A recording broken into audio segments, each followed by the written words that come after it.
Happy Saturday, everybody. It feels good to be up here at a regular time for the Wingy. I always prefer to go 6 Eastern, 3 Pacific, but lately I've had to go up a half an hour earlier to allow myself time to get the podcast done before I have to head off to work, but I am taking tonight off. It has been a brutal summer, and I got the night off to kind of chill tonight, so this podcast may spill just a little bit into tonight's Collision, which is live from Reading, Pennsylvania at 8 Eastern, 5 Pacific, which is 2 hours from now. So we might bleed into that a little bit. But we got a pretty loaded episode here today. I want to apologize for not being here since Monday. I told you guys on Monday night, you'll see me at least once before Saturday, and you didn't because I've been busy. It's been the craziest damn summer of my life, but it's been good. But it's almost over. One more week left, one more bonkers week next week, and then once we spill into September, oh boy, does life start chilling out for me, and you're going to see a lot more of my bald ass this fall. I'm looking forward to it. Life has been nuts. But anyway, we are here today for a loaded episode. We're going to be talking about the big WWE title match last night in Toronto at SmackDown. Nearly 18,000 people in the arena, 16 or 18,000, depending on if you're looking at WrestleTix or believing what WWE says. Either way, they had a sellout last night in Toronto for Owens and CM Punk in an extremely predictable match that went exactly the way we all expected it to. But it was still a good match, and it was really, I think, the only good thing on SmackDown outside of the two big feuds, Owens and Punk, and Randy Orton and Cody Rhodes. We're going to talk a lot about both of those situations. And did Cody, didn't know, first of all, I didn't know he's a Padres fan. He's been rocking that San Diego Rhodes gear for a while. And he dropped a major possible hint on us last night with the that's not a prediction, that's a spoiler line on Randy Orton as they set to go head-to-head on my birthday in 2 weeks on Sunday night's main event. And yes, we will be here to watch that. So we're going to be talking a lot about last night's SmackDown, Kevin Owens, CM Punk, Randy Orton, Cody Rhodes, and Sami Zayn and everything that he did last night. We're also going to talk about a new match added, maybe 2 matches actually added to Sunday night's main event in a couple of weeks, and we'll run through the rest of last night's SmackDown. Not really a great show, but some newsworthy things, as we did see Nakamura's partner fully now revealed. We got some interesting Blake Monroe stuff going on, so we'll get into all of that. In addition to last night's SmackDown, we'll preview Monday's Raw, which is going to be a special start time, so we'll talk about that. We'll take a look at the entire Sunday night's main event card as it stands right now. Also, we're going to get into some wrestling news. Big news this week in WWE. Ilja Dragunov gone from WWE, letting his contract expire. He's a free agent. He can turn up anywhere today if he wants to. So keep a lookout for Ilja. We're going to talk about some Bronson Reed news, and we're going to talk about Road Dogg making some noise on Twitter the other day and dropping a pretty serious allegation on AEW that I believe he's pulling out of his ass, because if these allegations were true, we're going to need some receipts or proof of that, Mr. Dogg. We'll talk about that in just a minute. Also, we had some news on Ruby Soho. We had some TKO reps at Dynamite this past week, which was interesting. And we saw the latest Dark Side of the Ring episode air on Tuesday. This week was on Missy Hyatt. I've been kind of just fast watching all of these, so I don't have a whole lot of notes on each and every one of these episodes, but I have watched them all. And Missy, along with Paul Orndorff last week, I think were the 2 strongest of the series so far. So we'll talk about that a little bit. I'm going to touch on G1 Climax Final and last night's Death Before Dishonor, as well as running through a little bit of what we saw this past week on Dynamite and with Kenny Omega waving his bad guy flag. It looks like he's definitely going to be the bad guy going into Wembley Stadium. I liked a lot of what I saw from Kenny and Ospreay this Wednesday, a lot more than what I saw last Wednesday. Ospreay stuff was pretty good, but like I talked about with that shit with Kenny Omega, I don't know what was going on with his voice and this Dragon Ball Z character or whatever the fuck he's trying to be. I didn't like any of that, but I liked a lot of what I saw this past week on Dynamite, so that was pretty good.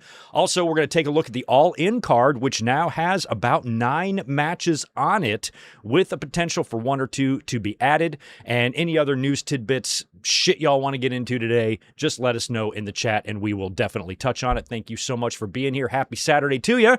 Do me a favor, smash that thumbs up button and drop a comment in the chat. And if you're watching this on demand, drop a comment down below. If you are watching live right now, ads are turned off. We have killed all ads and commercials and whatnot for the live stream. I will kick them back on for the on-demand, but if you are watching now, you should not be interrupted over here for anything.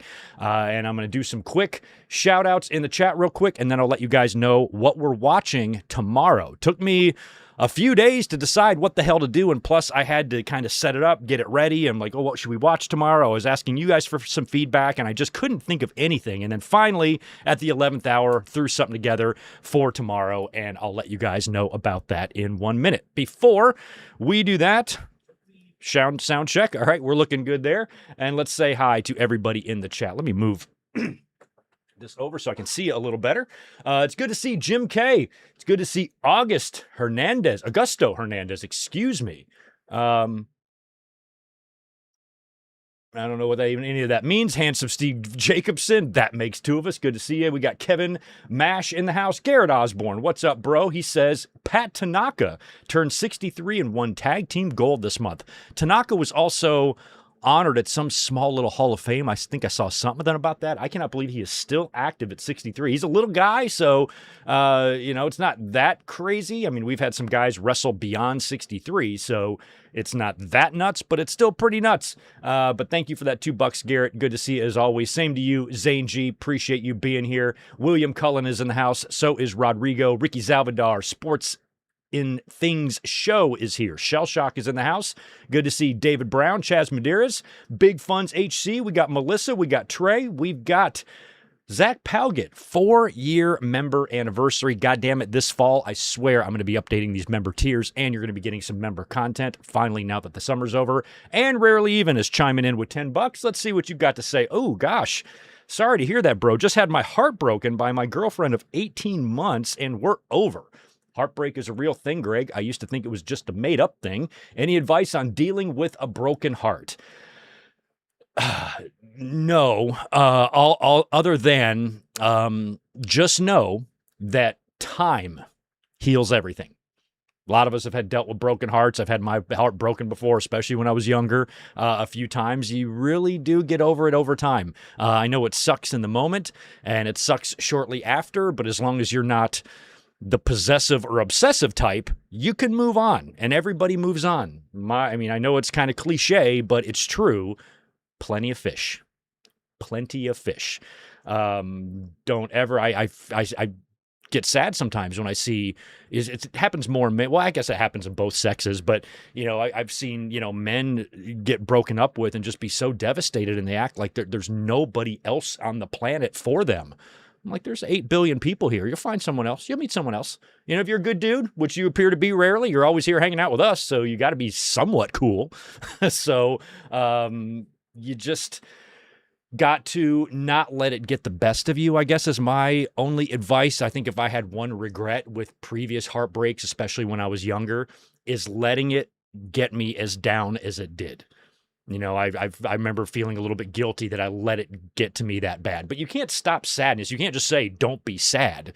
You have to go through that. You have to go through the sadness. You have to go through the mourning and the grief of that. But there also should come a time where you turn the corner from that. And once that corner is turned, things get really easier. Every single day it gets better. You start caring less and less and less about that previous situation, and you're looking to the future. So that's all you can really do, is know that time heals everything. Look to the future, and don't let a broken heart or something that happened to you chain you to the past and prevent you from moving forward. That's the only advice I can give based on my own life. But it's true. Plenty of fish. You're a cool dude. You'll meet someone else. You'll meet someone else.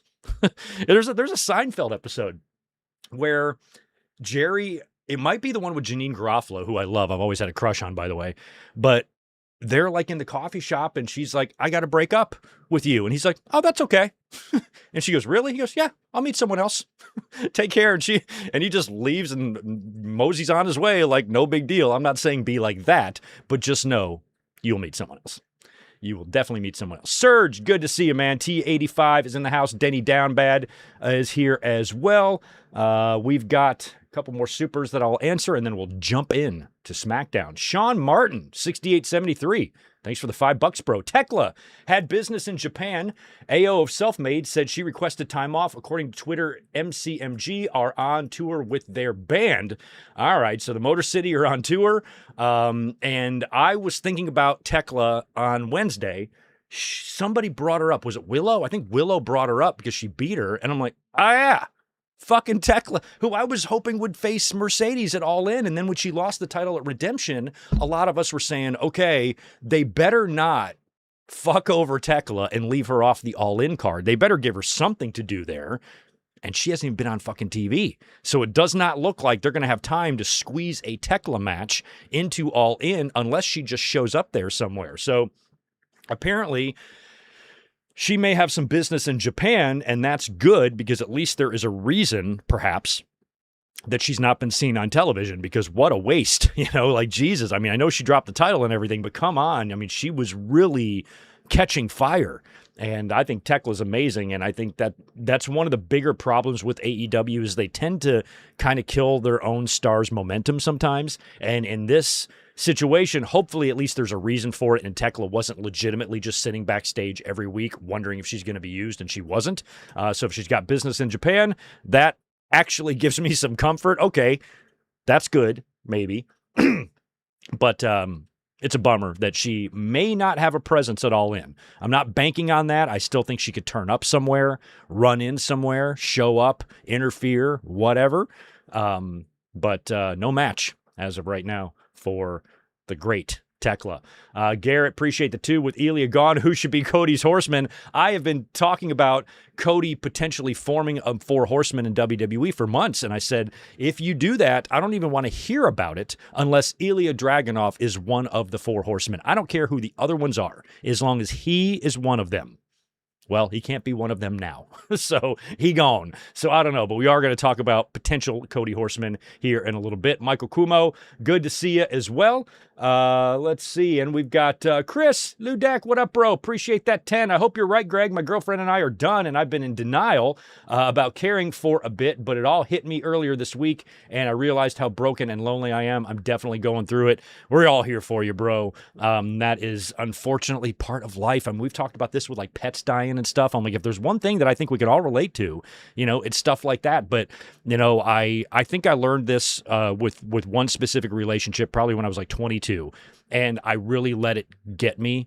And then I remember feeling like guilty that I had so little respect for myself that I let it get me down that much. And I was like, never again. And I just kind of had this mental switch, where I had relationships after that ended, and they were sad, and some of them were hard and whatnot, but I never again allowed myself to get that far deep down into the dumps or depression or woe is me or whatever. You have every right to be upset, to be sad, to deal with things, to however you want to deal with them. But know that the most important person in the world is yourself, and you're the one you have to take care of, and you got to think about yourself and the future, because we're all, I'm a little bit older maybe than some of you, but there's a lot of life still to be lived.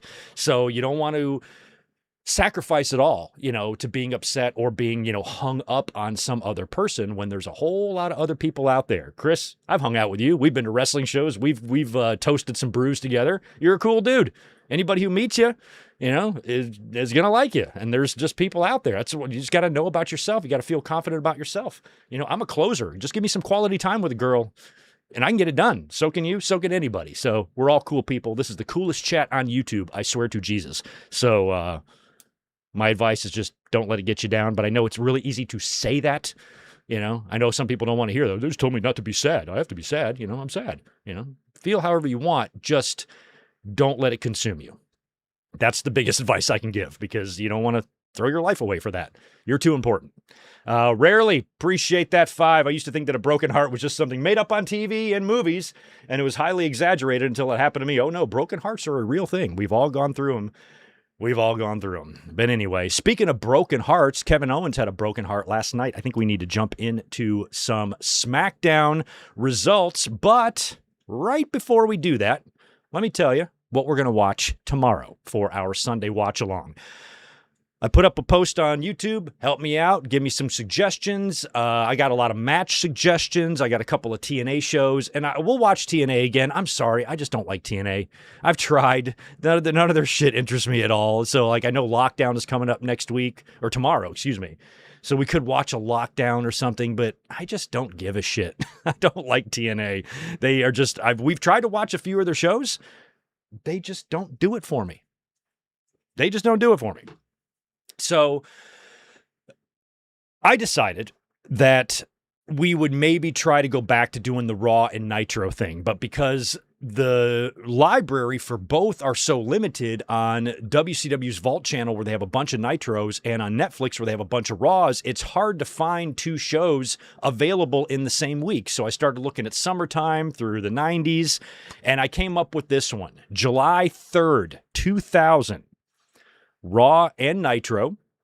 They're both available. WCW Nitro is up on YouTube on WCW's Vault, and the July 3rd, 2000 Monday Night Raw is over on Netflix. This is going to be leading to the build to, I believe, Bash at the Beach and Fully Loaded 2000. This would have been probably, I guess, a month or so after Goldberg turned heel, and The Rock, I believe, would set up his match at Fully Loaded with Chris Benoit on this episode of Raw. And I think this is also the Raw where Commissioner Mick Foley, hits Rock with the "it doesn't matter" line and does a big victory lap around the ring after hitting The Rock with his very own catchphrase. So tomorrow night, we're going to watch WCW, Monday Nitro, and WWE Raw is War from July 3rd, 2000. The link is already up right now. Join us tomorrow night at 8 Eastern, 5 Pacific. This should be after Lockdown. TNA has their show, but it starts a little bit earlier, so we may overlap a little bit with TNA,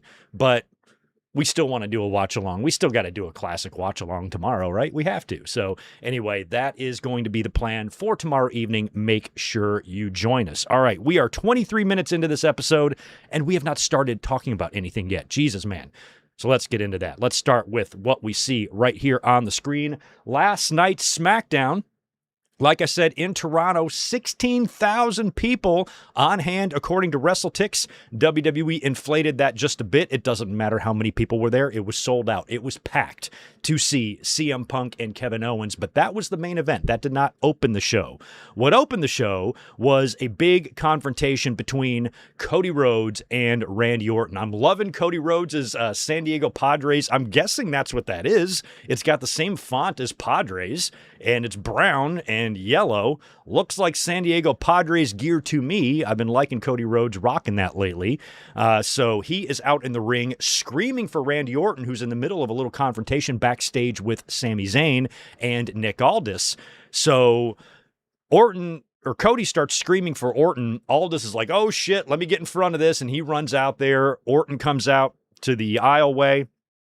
Cody wants to do it right now, and get it on, so to speak. And Nick Aldis is saying, no, we're going to save this for Sunday night's main event coming up on September 6th when Greg turns 49 years old, and we're not doing this now. If you guys touch each other or get physical with each other between now and Sunday night's main event, neither of you can ever challenge for the WWE Championship ever again. So this then prompted both men to say a few words, little battle on the mic here. And Orton keeps reiterating the same thing to Cody. He is insistent that Cody cannot take him out. Cody cannot kill the Legend Killer because Cody is a good guy. Cody is the golden child. Cody does not have it in him to do to him what Randy is willing to do to Cody Rhodes. And he said that at WrestleMania. And after everything that I did to you, you can't do that to me, basically. And Cody, basically just says, you're operating on a lot of assumptions here, and drops a pretty awesome line at the end of this confrontation here where he says, the one who kills the Legend Killer is QB1. That is not a prediction. That is a spoiler. Ooh. Well, that's intriguing. Now, we've been talking for a while now. At some point, we don't know when, the timing has to be right and all of that, we understand. But at some point, Cody Rhodes will absolutely go heel. 100% will go heel at some point. WWE has to just decide when the time is right to make that move. This is a big hint that we could be heading in that direction somewhat soon. Maybe this is something they drag out to WrestleMania. Now, the Paul Heyman thing is not really something that's been on my radar. Paul Heyman, we know he has a lot of history with Cody Rhodes. He has a lot of history with Dusty Rhodes. The two of them, during the Roman Reigns bloodline feud, had one or two very emotional moments in the ring together. So there is a history, a relatively fair amount of respect between the two, but they've also been adversaries. So I really wasn't thinking about Paul Heyman in terms of him latching on to another main eventer. He's blowing through all of them here, He's got fucking Brock and then Roman Reigns and then Seth Rollins and now Braun Breaker. They're kind of teasing Obafemi a little bit, not to mention your Curtis Axels and your Rybacks and your whoever the fucks, and your Cesaros. And who are we missing? Who else is a Paul Heyman guy, at least in WWE? So that was kind of a surprising little hint there. And we've also been talking about Cody Rhodes potentially reforming a modern day version of the Four Horsemen in WWE, which I would love.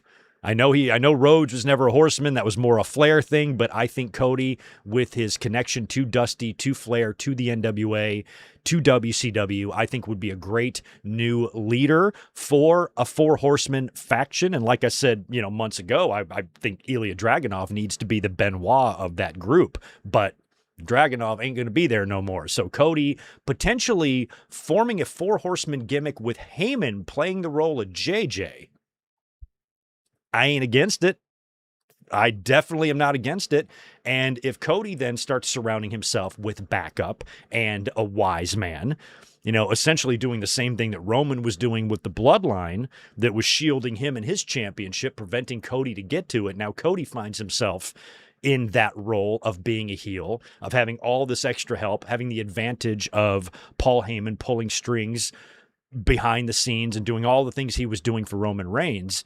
And, Cody's going to have a reason to go in that direction. He can't just do it.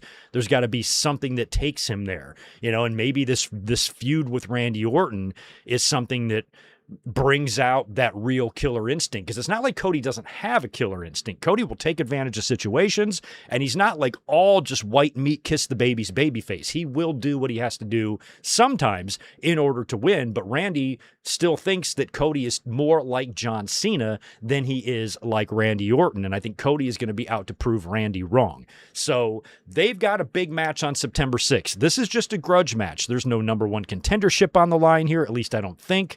Is there? I don't think there is. But you would assume the winner of this might get a title shot. And if Cody is going to go heel, if there's going to be some big reveal with Paul Heyman in the future, I don't think you do that in 2 weeks on Sunday night's main event on fucking Peacock. I think that's something that's got to come later. But I am curious, how this match with Randy Orton is going to go. And it might be one of those things where we don't really get a winner, and it might be Cody tapping into his more intense side to where we just get some sort of a match stoppage or, a brawl or a no contest, or Cody does something to, take out Randy to show him that I can be this way. And then that leads to, maybe your blow off at Money in the Bank, or maybe one of them gets a title shot at Money in the Bank, or maybe, I don't know what the fuck they're going to do. Or maybe they're in Money in the Bank. Don't really know yet. The Money in the Bank is kind of weird. Plus, we have Crown Jewel coming up in November, where they're going to do the champion versus champion thing again. So as it stands right now, we've got a WrestleMania rematch on tap with CM Punk and Roman Reigns. But if something happens between now and then, that could change with Randy Orton, with Cody Rhodes, with the belt changing, moving over to Sami Zayn or whoever. But they're going to be back in Saudi Arabia one more time before WrestleMania. Or wait, I'm sorry about that. Is that correct? Do I have that correct? All I saw, I might have that wrong. It's Crown Jewel that they've announced. Oh no, it's in Saudi Arabia. Okay. I was thinking, I'm like, wait a minute, it's just Crown Jewel that they announced. It doesn't necessarily mean that it's in Saudi Arabia, but it is. It is in Saudi Arabia. So they're going to be there one more time before they even get to WrestleMania, but there's not going to be any title opportunities here for Sami Zayn to win. That might be held off until WrestleMania, but right now it is going to be champion versus champion at Crown Jewel. So we'll see if if Punk or Roman drops their championships before then. They probably won't, but Heyman and Heyman and Cody, what do y'all think about that? I'm not against it. The only thing that gives me a little bit of hesitation is that it just seems like they're using Heyman, put him with a guy, and then let that run its course, move him over to the next main eventer, let that run its course, move him over to the next main eventer. It's a little bit too much of that. It was a pretty big deal when he went from Brock to Roman, but Heyman's been doing this, I guess, his whole career. He was with CM Punk and Brock, kind of at the same time, and he's had his attention has always been divided, throughout the years. So now putting his sole attention with just one guy or with just one faction, I mean, Heyman in the JJ role, he's already been doing that. He's been the wise man to the bloodline and the visionary to the vision, or whatever the fuck he's going. What was he in the Oracle? He's the Oracle. So he's been the fucking advocate, the wise man, and the Oracle. So if he's with Cody and they form the Horsemen, what is he going to be? The blacksmith? Don't they shoe horses? What else could he be? He could be the blacksmith Paul Heyman. What's another job that people do with horses? What's a horse washer called? People come out and hose down people's horses and shit. I don't know, but maybe blacksmith Heyman. I don't know. But I think Cody having this program with Randy is really good for him. It prevents him from growing maybe too stale in some of the fans' eyes, because that was a big problem with Cena. That whole entire act just grew tired. And I think with WWE, they're doing a good job of kind of recognizing, let's not let Cody tread into that category to where we just stay the course with him and we just ignore all of the boos or the fans kind of growing bored of this shtick and not change him at all. I think they're going to do differently with Cody Rhodes, and they're going to not do the same thing that they did with John Cena. So that whole little piece of business here with Randy Orton and Cody Rhodes last night, I thought was really good, and I'm intrigued. I'm intrigued not only for their Sunday night's main event match coming up in a couple of weeks, but for what could happen after that. Later on, we had Randy Orton and CM Punk backstage. This was really funny. Punk standing there, and Orton goes, "Looking good." He looks at Phil, and he sticks out his chest, and he slaps his titty, and he goes, "Looking good." Punk goes, "Feeling good." And Orton informs Punk and gives him the heads up that he's coming for number 15. So after he's done whipping Cody's ass, Punk better be ready. And Punk's like, "Cool, I'll be ready." Also last night on SmackDown, the MFTs had a rematch defending against former champions R-Truth and Damian Priest. It is so great to see Haku with that fucking cane. And they were backstage prior to the match. And Haku just goes, "We're going to show them who the motherfucking Tongans are." I mean, they had to censor it, but they just let, like, Haku, he is Chuck Norris. Any jokes, and all the Chuck Norris jokes can be transferred to Haku. Now that Chuck Norris has passed away, I think Haku needs to be the new Chuck Norris, because Haku does what Haku wants. Haku never says anything tastes like chicken, not even chicken. Sharks have a week dedicated to Haku. He's the man. Haku is the man. So if he wants to motherfuck on WWE television, he can. Who's going to stop him? No one. The best you can do is censor him. That's all. But if you approach Haku and say, "You can't say motherfuck," you are going to lose your nose. So I think it's great that WWE understands that. Don't fuck with Haku. Let him say whatever he wants. We'll work on it, and we'll edit it in post. Because there's one thing we cannot do is tell Haku what to do. Nobody should be telling Haku what to do. He looks awesome. I all of a sudden care about his boys now, Tama and Tala. Didn't care about him before. Care about them a lot now. They are the WWE, at least SmackDown Tag Team Champ. Are these the WWE or the World Tags? I don't even know. Whatever those fucking belts are. But the belt design is the same belt from the 80s that Haku wore with Andre the Giant, so I like that. And they had the rematch here with Damian Priest and R-Truth. They beat him, of course, and retained the championships. A little bit of a tease here that Damian Priest was going to go heel on R-Truth, only for them just to embrace and hug, and for the heel turn not to happen yet. But I still feel like it's probably going to. And at most, they're going to get one more championship match because the MFTs have another challenger waiting for them. So if you're going to do the Priest and R-Truth heel turn, maybe it's got to come and maybe they have to earn their shot again. So maybe they put them in a tag match with the War Raiders or somebody else. Oh, if you win this, you get another shot at the title.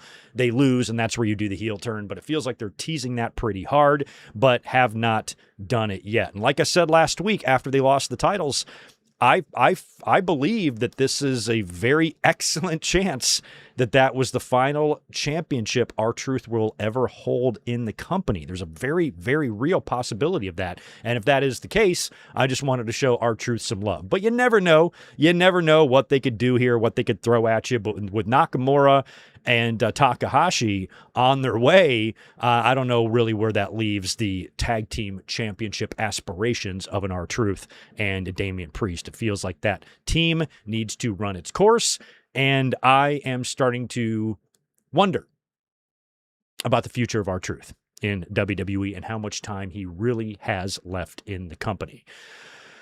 Oh, God. Man, this show last night, I'm not wrong for saying it sucked, right? I mean, the main event was good and had a big match feel to it, albeit very predictable, but my God, this fucking show. So now we've got Trick Williams and Baron Corbin in the ring. This is the return of Lil Yachty. So basically, this whole entire segment that took forever, what they set up was Lil Yachty coming back, jumping in the ring with the kendo stick, attacking Baron Corbin with it when he's talking to Trick.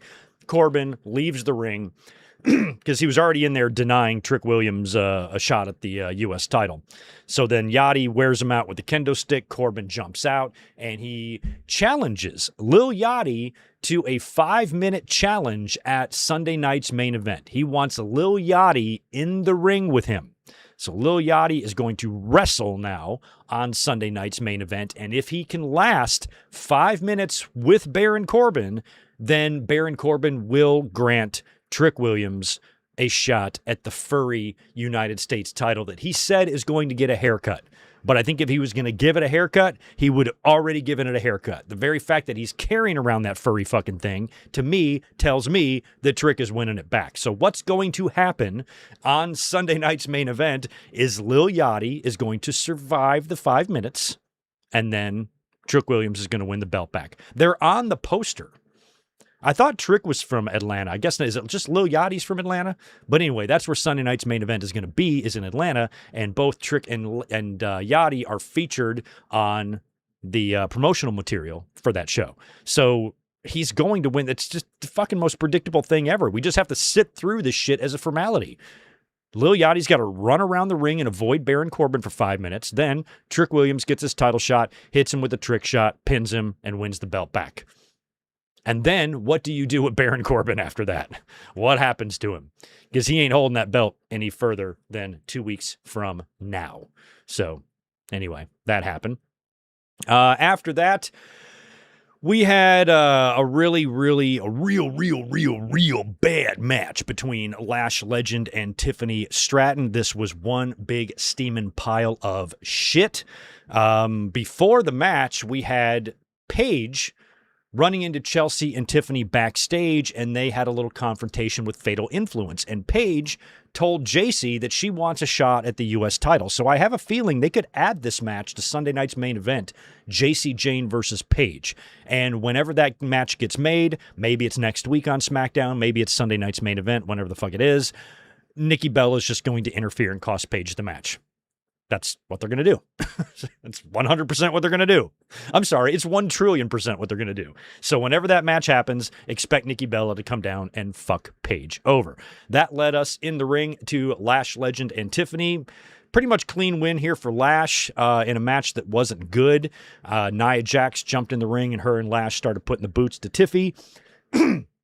And that's when Chelsea Green ran out there, even though she's not technically cleared, with the kendo stick and made the save and ran off Lash and Nia Jax. So Chelsea still has the fan support. She looks good. I feel like she's going to be able to get herself cleared in 30 days because she was physical last night. So I feel like, I don't know how it works with medical, if you can get cleared, if there's differences in levels in which you are cleared. You're cleared to deliver offense but not take it, or you're cleared 100% or whatever. But if Chelsea's in there ducking punches and hitting bitches with kendo sticks, that tells me that she's probably going to be cleared, and she may have been cleared all along. Maybe it's a deal where, you can work with a broken orbital bone. Just got to put a mask on. Undertaker did it. Remember? 1995 came out of Survivor Series with that thing on his face. It was a broken orbital bone, right? From Mabel. So Chelsea probably was never not cleared. She's probably been cleared the whole time. It's just a matter of letting her rest that injury, maybe so she doesn't have to put a mask on. They can give her some time off physically to where when she gets back in the ring, maybe she doesn't have to have any protection on. But I feel like based on what we saw her do last night physically, I don't think she was ever not cleared. She was probably checked for concussion. And then once they realized, or once they determined that she didn't have one, then all it is a matter of protecting your eye. I guess. I'm no doctor. I was either going to be a doctor or a restaurant manager. I'm like, I'm going to go restaurant manager on that. But I would think that she's probably been cleared the whole time, which means she's going to be able, at least in storyline, to defend the belt within that 30-day time period that Aldis gave her, which is nothing but good news. The only thing I worry about is who she might have to face. And that is the next woman who came out, who's supposed to have a match with Julia. Oh, by the way, this is Blake Monroe versus Julia, right? Prior to the match, Kathy Kelly, y'all see this? Catches up with Blake Monroe backstage. I thought Toni Storm jumped ship. She's back there in a robe and the curly hair. She looked exactly like Toni Storm, and the two of them look exactly alike anyway because they cosplayed each other in AEW.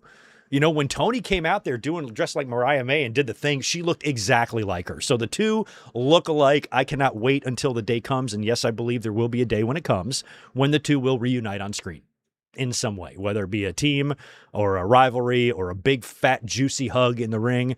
It will happen one day. I don't know how many years from now.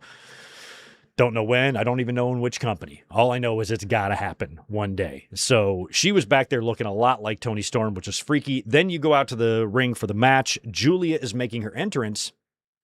And Toni Storm, see? Mariah May, Marie April, Blake Monroe, then storms Julia from behind, attacks her during the entrance, and just kicks her ass. And basically the story here is that Blake Monroe refuses to wrestle in anything that's not a title match. She feels like anything other than a title match is beneath her, which is kind of dumb, because even if you are good enough to be champion, you should also be smart enough to know that you have to just go out there and prove that. So if you're so good that you should only be world champion, then you need to go out there and beat some women and string up a whole bunch of victories in a row and get your title shot so you can be that champion. So the fact that she's being a little bit entitled here, refusing to soil her hands with anything that's not a championship match, I don't know how that's going to go over with a general manager like Nick Aldis, who's going to say, okay, you've been attacking women in the entranceway. You've been not showing up for matches. You've been going against everything we're telling you to do. And you think you're going to be rewarded with a title match for that? So something's going to have to happen here, because if Aldis just gives Blake what she wants and gives her a championship match, then how does that make Aldis look? This woman walked all over you. You can't be that way. But I'm thinking that maybe what's happening here is they're waiting for Chelsea to, get cleared, and it's going to be Blake Monroe and Chelsea. But would you really put the title on Blake Monroe in her first match? I mean, you got to do something to make her debut memorable, make it stand out, set it apart from others. Nobody has really done this since Paige, right? Coming up, and that was 12 years ago? Beating AJ Lee for the title. That was her call-up night, right? So it would essentially be that, although, Paige wasn't even on TV. Blake's been on TV for months. So I don't know how I feel about that if they did that, but that's basically Blake's argument here, is that she doesn't want to be in any match other than a title match, because that's all that she's worthy of. All title matches all the time for Blake. Okay, whatever. Oh yeah, I should have put that up there. That was when Blake beat the shit out of Julia. Then we get another one of those Nakamura vignettes. So we already knew last week when we saw the silhouette, we saw the jacket, we knew that it was going to be Hiromu Takahashi. It was going to be Nakamura's partner that he's bringing in right to the main roster to target the MFTs and their tag team championships. Well, now we got an actual introduction on the vignette last night, and Takahashi's name will be known as, now it's spelled Kyoki, like Kyoki, but it's pronounced Choch, I think. Choch. So that's going to be his name, Choch. Naka and Choch. I like it. And Nakamura says that he does not, Choch, does not fear chaos. He enjoys it. A lot of good laughing and, facial expressions and character work there from Takahashi. And Nakamura reiterates that they are coming directly for the MFT. So again, Takahashi is going to be coming right to the main roster and thrust into a title program, it looks like. And I'm surprised that the tag team titles is something that they're directly targeting right off the bat. Well, I guess Nakamura's got the history with the MFTs, and not maybe, we're here to take over the roster or whatever. I like that they actually have like a goal. That's a little bit different than how these vignettes usually go. We're serving notice to the WWE superstars, that type of shit, so at least they're like, no, we want you motherfuckers, your MFT and your dad. Tell Haku to bring himself and his motherfucks and his canes and try biting my nose off. So anyway, welcome to WWE. Hiromu Takahashi, who is now known as Choch, and we will see when they debut on television. Looking forward to that. And then, of course, in the main event, big championship match here. I love these big title matches on TV. I love how they are set up and advertised a couple of weeks out. Perfect arena, perfect building, perfect city. I know Kevin's from Montreal, but generally with Canadian wrestlers, as long as you're anywhere in Canada, you have a home field advantage. And this was a sellout last night on SmackDown in Toronto to watch this big epic match that many of us knew exactly how was going to end. We've known this. Now, they've been doing the thing with Sami Zayn. He's got the hurt hand, so he hasn't really been able to wrestle, but they were still giving him matches and opportunities up until last week. And when Sami got screwed over again in that match that was supposed to be with Cody Rhodes, and with him already making his intentions known to Owens, hey, I'll be there to help you out if you want. And Owens is like, no thanks, I got this on my own. We know all the problems that Sami Zayn also has with CM Punk, and we also know that it's great to see Owens back. I would in no way be against the idea of him beating Punk for the title. I would quite enjoy that if it happened. It's been 10 years since he's won the World Championship. It's long overdue. I even think he was the favorite in the betting odds, which is really weird because all of us could see exactly how this match was going to go. Owens and Punk, I didn't want to see Punk beat Owens clean. And I also couldn't see Punk losing the title. So the only real logical finish to do here is to have Sami Zayn cost Kevin Owens the championship. And, we even talked about this last week. He's probably going to come out there to attempt to help him and then wind up costing him. And that's kind of what happened, although he didn't cost him on accident. He costed him on purpose. So you get the big introductions here. This was great. The whole match was great. Owens, number one, you have to think about, is there any ring rust? Didn't appear to be any at all. And this is the first ever match between CM Punk and Kevin Owens. They've never wrestled each other. So was it going to be weird? How was their chemistry going to be? There was a lot of unanswered questions going into this.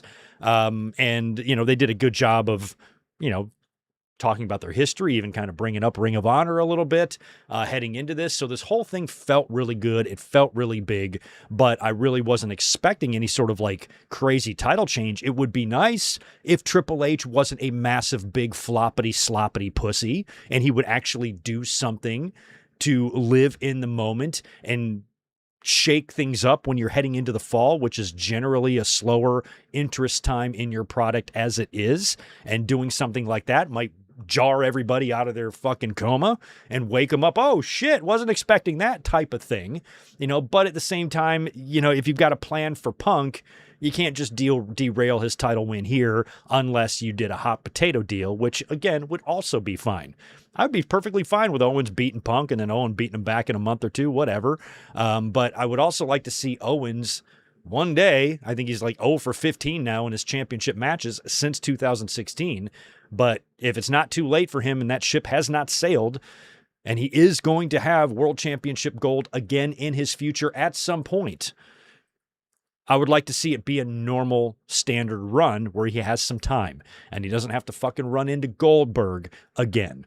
So maybe it's the world championships for Kevin, but I'm still not giving up hope that he will find his way to a championship. I think a lot of people last night were very cynical and pessimistic after that match because, he's never going to win. I'm like, I don't think he was, they weren't going to put the belt on him here. I think the plan is still to keep it on Punk, but as long as they protect him, I don't see why he couldn't get another shot. I understand he's lost every damn shot he's had over the last 10 years, but I'm not giving up hope. My glass is always half full. So I'm still hoping that there is time for him. So the match, like I said, was really good. I was impressed with how well they worked together, considering never working together before. And as expected, as we get about 20 minutes in, out comes Sami Zayn because we get a ref bump. So ref goes down. Sami Zayn shows up on the outside of the ring where CM Punk is and throws CM Punk into the ring post, then throws him in the ring. Kevin Owens doesn't see any of this and then hits Punk with a stunner, covers him, and it's one of the best 2.9 counts I've ever seen. And that includes AEW, who does them like crazy, who always has us on the edge of our seats with that shit. This one was really good. Punk got his shoulder flew up at the very last minute. Big 2.99999 count near fall there. Really good stuff. He barely kicks out of the Stone Cold Stunner. So then, after Punk kicks out, Sami Zayn slides the belt into Kevin Owens for him to use the belt on CM Punk. But Owens doesn't want to use the belt. By now, Sami is on the apron, and Owens is basically like, I'm not going to do it like that. Gives Sami the belt back, kind of shoves it back at him, and Sami's like, no, take it. And Owens doesn't want it. Finally, Sami takes the belt and bashes Owens right in his head, blasts him in the face with the belt. Down goes Owens. Punk now recovers, lifts Owens up, hits him with about a 3 out of 10 GTS, and pins him for the win. All thanks to Sami Zayn. It looks like the way they set this up was that neither Kevin Owens or CM Punk noticed Zayn doing what he did. So I don't think Owens saw Zayn post Punk, and I don't think Punk saw Zayn blast Owens in the face with the title belt either. So what this feels like now is we talked about this like 2 weeks ago, that the plan here, because of Sami's interference, is maybe to make Punk and Owens a one-off, and it sounds like it may have been. And I was the one that even said maybe this is what Punk and Owens characters need to get this out of their system, to realize they actually do have grown and matured, and they now share some respect for each other. This is the same thing Punk and Cody went through, the same thing Punk and Sammy went through, that, maybe this just needs to happen. And now there's a little bit more of a common ground. There's a little bit more of an understanding where the other is coming from. A little bit of that hatred has subsided because of how both men operated in the match. Neither guy took a cheap shot on the other. And now you've got this pesky asshole fucking Sami Zayn buzzing around your heads. I think a triple threat is very likely here. I don't know if they have time, but they could add this to Sunday night's main event. If we can do Sammy, Owens, and Punk, a triple threat on Saturday night's main event, or maybe do that at Money in the Bank. But, if you put Sammy and Owens and Orton and Cody, and none of those guys are in Money in the Bank, I don't know who the fuck's going to win Money in the Bank. Danhausen, maybe.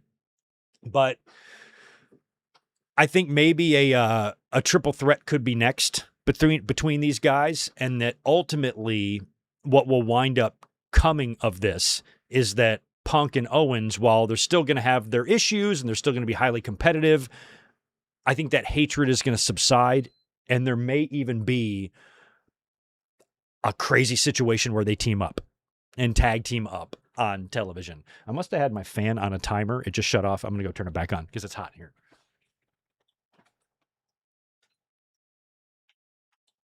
All right. Thank you for that.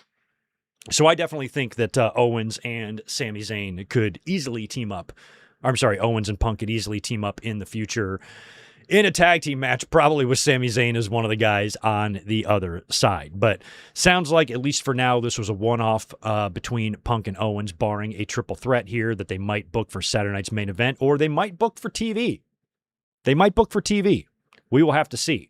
Now, we're going to learn a lot about next week's SmackDown on Monday, because Monday night's Raw is a special start time of, I guess it's 6 Eastern, 3 Pacific. So it's going to air at 3 o'clock for me here in California.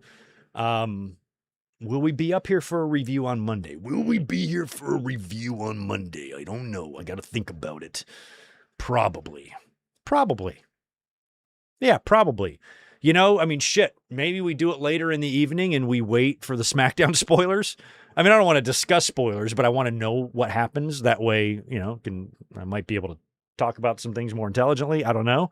But at least for right now, let's plan on being here Monday for a Raw review, because we've got some big matches. We've got Stephanie Vaquer versus Roxanne Perez, and we've got the 2 Final Four Lucha Tournament matches, Penta versus La Parka, and Rey Fenix versus Dragon Lee. That's going to result in a Penta and Rey Fenix victory, and it's going to be Penta and Phoenix in the final. That's going to be awesome, and that's probably going to be the following Monday's Raw, right? And then, or maybe it's the finals on Sunday night's main event. I don't know when the finals are. Sunday night's main event would actually be a good spot for that if they add that there. Penta and Phoenix. Whew, I hope they do. Do we know where that match is supposed to happen, the finals? It's probably just going to be on Raw. It's a Raw tournament, but that would be good. That'd be a nice birthday present for me. And also on Monday, we've got the Obafemi and Braun Breaker contract signing. So there's a good chance Raw could suck. If Raw is ass, I'm not coming up here. We're not going to bother with it. But if there's some noteworthy things, we'll be here. We'll talk about it more tomorrow on the watch along. But after Raw tomorrow, the reason it starts early is because they're taping next week's SmackDown. So we're going to know the SmackDown spoilers Monday night. So as it relates to Punk and Owens and Sami Zayn and Cody Rhodes and Randy Orton and everything these guys are going to do, we might learn some information on future matches or whatever's going on Monday night. And I'm expecting to get some sort of something to happen with Owens, Sammy, and Punk. There's got to be an in-ring confrontation. People have got to be pissed at people. And that's why I think Owens is going to come out pissed at Sami Zayn. And then it's going to be a situation where CM Punk comes to the ring, and probably gives Owens props and shows him respect, and says it wasn't your fault that Sami Zayn did that, just like it wasn't my fault that, Zayn posted me. He came out there and fucked with both of us. He fucked with our match, and they could bond. They could bond. So I think Sami Zayn is going to cause some unintentional bonding here between CM Punk and Kevin Owens, and that's something I called 2 weeks ago. I think Punk and Owens don't really have time for a full-blown feud here, so I can see them getting their past 20 years of frustrations out of their system and then finding more common ground and being able to move forward as characters is the way I thought that might go. Don't know. But anyway, like I said, Raw special start time on Monday. I mean, if I'm feeling really saucy, and I'm talking, I got to feel saucy, we could do a watch along. I'll see what my schedule's like. I'm not sure. I'm not sure what's going on Monday yet. I'm leaving everything on the table as of right now. So here's what we have for Sunday night's main event coming up in 2 weeks from tomorrow, and that will be September 6th. And as of right now, my birthday dinner with my family is on a different day, so I'm free on Sunday night, September 6th. So I might wear a little birthday hat. We've done a birthday stream. I think I've done 2. Over the years, I think I've done 2 streams on my birthday, and they were fun. So we'll probably be here Sunday night, September 6th, as I enter my final year of my 40s. That's going to be hard. And we might be treated to some good wrestling, or we might be treated to a big pile of golden shit here in Atlanta. We don't know. But either way, I think we'll be here that night to not only review it, or not only watch it, but stick around and review it. We'll do a big podcast the day before as well. So here's what we got for Sunday night's main event. Of course, Braun Breaker versus Oba Femi. That one is interesting. I'm not going to lie, because of, what role it could play in the future. I can't see Breaker beating Oba, but I think there's going to be more story here than there is going to be match, and how Braun is going to manage what appears to be a loss here, unless they do some sort of crazy match where it just goes bonkers. They tear up the fucking ring and it's a no contest and no winner is declared. Like if it's the final match and they tear the ring post off the ring and Oba eats one of them, then maybe you just don't do a finish at all. But that's a big one. Cody Rhodes, Randy Orton, same thing. Is this just the precursor, the appetizer to set up a bigger moment between them at the next show when you have a full-on PLE or whatever? And if you want to do something like a Cody heel turn or join up with Heyman, maybe that comes after, because this is just a contractually obligated Peacock show. I don't think WWE really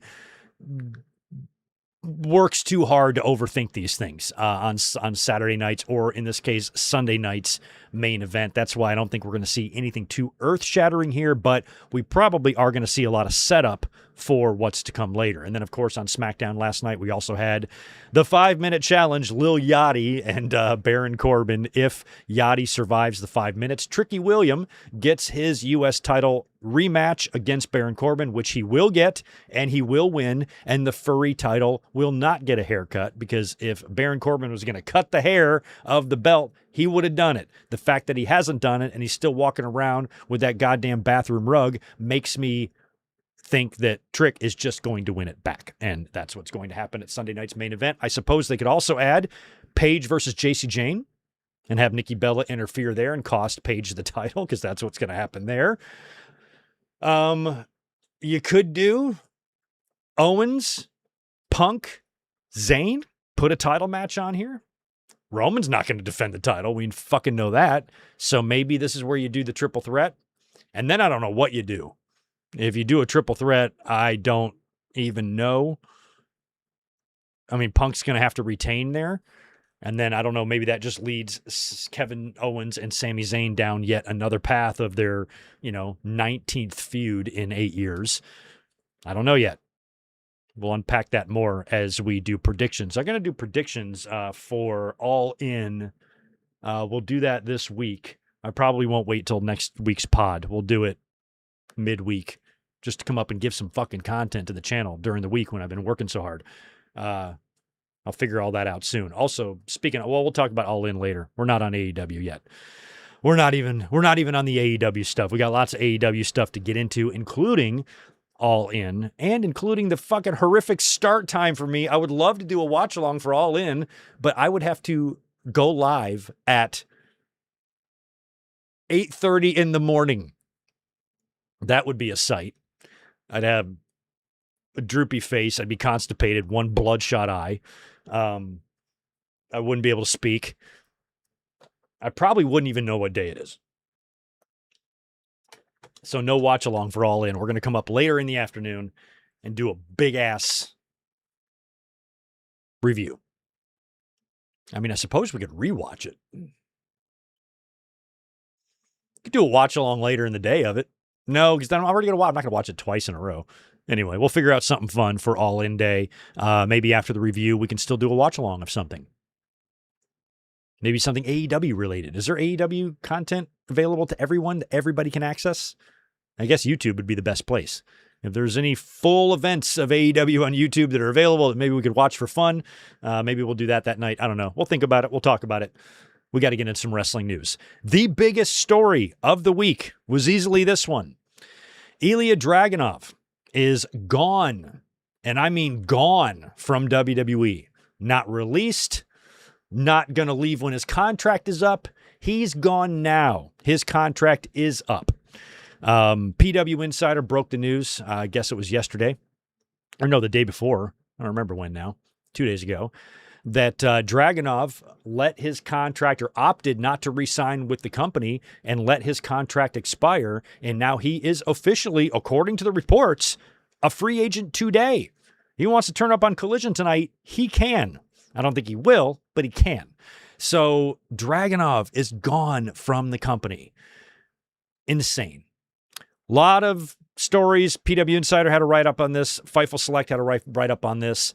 Word is that WWE did want to keep him, but I think he was a little bit frustrated with his position and just opted not to resign. I mean, he hasn't done anything. When was the last time we saw him? It was like around WrestleMania time. I think it all went downhill for him at the Royal Rumble when Brock Lesnar just no-sold him and chucked him over the top rope. This guy beat Gunther, for fuck's sake. You know, and Brock just laughs at him and chucks him over the fucking top rope. And he's just, you know, the biggest thing he did, I guess, was win the United States title. And we've certainly been able to see what he can do on WWE main roster television. But just for whatever reason, you know, in the Fightful Select write-up, there was a lot of talk about WWE relying more and more on analytics, on AI for that type of stuff, on trends, on numbers. And I think how wrestlers, you know, that are not at the tippy top of the card, how the other ones are used and how much TV time they're getting, it's starting to change. I mean, it kind of is. I mean, the whole process of that is changing. You know, it might, you know, it sounds bad, and I believe that it is, but if WWE is relying a little bit more on that stuff, there's going to be pros and cons there. One of the pros is that could eliminate or help curb a little bit of the politicking and shit like that. You know, if they're just going to push you based on what their fucking AI computer tells them, then all you got to do is go out there and perform and connect with the audience and make sure they like you. And so the numbers reflect that, and WWE will then use you instead of being, you know, backstabbing or catty or political or creating a lot of drama or doing whatever you have to do to politically get yourself ahead. All the bullshit that goes on, the politics and wrestling behind the scenes, you know, maybe some of that gets a little bit lightened because it's more relied on numbers and a computer rather than you having to stick your head up the ass of the promoter. You know, you have to live inside the asshole of Vince McMahon or Triple H or Tony Khan or whatever to get what you want or to get ahead. A lot of people do that, you know, so maybe in that way it could be good, but it's also just really gross to fucking read that, especially when you got guys like Ilja Dragunov, who is just, first of all, he's 32 years old. They were willing to let him walk. Well, I mean, not let him walk, but I'm sure they probably lowballed him on the offer. I'm sure there probably was a price he had, but you know, they probably weren't going to sign him from that for that much. But you got a 32-year-old here and you're allowing him to walk in favor of guys pushing 50. Punk's my age. You know, like these guys are going to last forever. You know, you got to invest in your future and you have to invest in your youth. And I don't think there's a better example of a youthful future than a guy like Ilja Dragunov. You know, to me, he's like a no-brainer. So it's not like I put this on Twitter too. Wrestlers have been misused and wasted and fumbled, is a lot of people's favorite words, for decades across every promotion in history. No one company does it more than the other. WWE fumbles guys, AEW fumbles guys, WCW fumbles guys, ECW used to fumble guys. Everybody gets fumbled and wasted, and there are plenty of examples of guys being misused or not living up to their potential throughout history. There's an endless stream of them, and usually multiple factors contribute to that. It's not just usually one thing. Could be a lot of things. Could be attitude, could be injuries, could be timing, could be all sorts of different ways that your career or your momentum or the potential that you have could be derailed. But in WWE's case, you know, this is a 32-year-old fucking buzzsaw with lethal weapons for arms who can bash your brains through the mat, through the wood planks, to the concrete, and to the foundation of the fucking building below. Everything he does will make a casual fan at home go, holy shit, that looked real. So when you look at the type of performer he is in the wrong place. WWE isn't for him. AEW is for him. New Japan is for him. Somewhere else is for him. So he obviously realizes that too and said, WWE isn't the place for me. And I think he could jump over to AEW. And again, it's not one of these things where you just want to shine every WWE reject. He is not a WWE reject. This is a guy that chose to leave. WWE didn't cut him. They didn't tell him to leave. They didn't fire him. They didn't release him. Nothing. He opted to leave, to go work somewhere where he can be used and creatively spread his wings a little bit and work the style that he wants to work. And we've seen in AEW that is where a style of Ilja Dragunov belongs. And you bring him in like you did Ciampa, you know, and think about the matches this guy can have, like, right off the bat. You know, you don't even really need a lot with him. You just put him in there and let him have his fucking matches.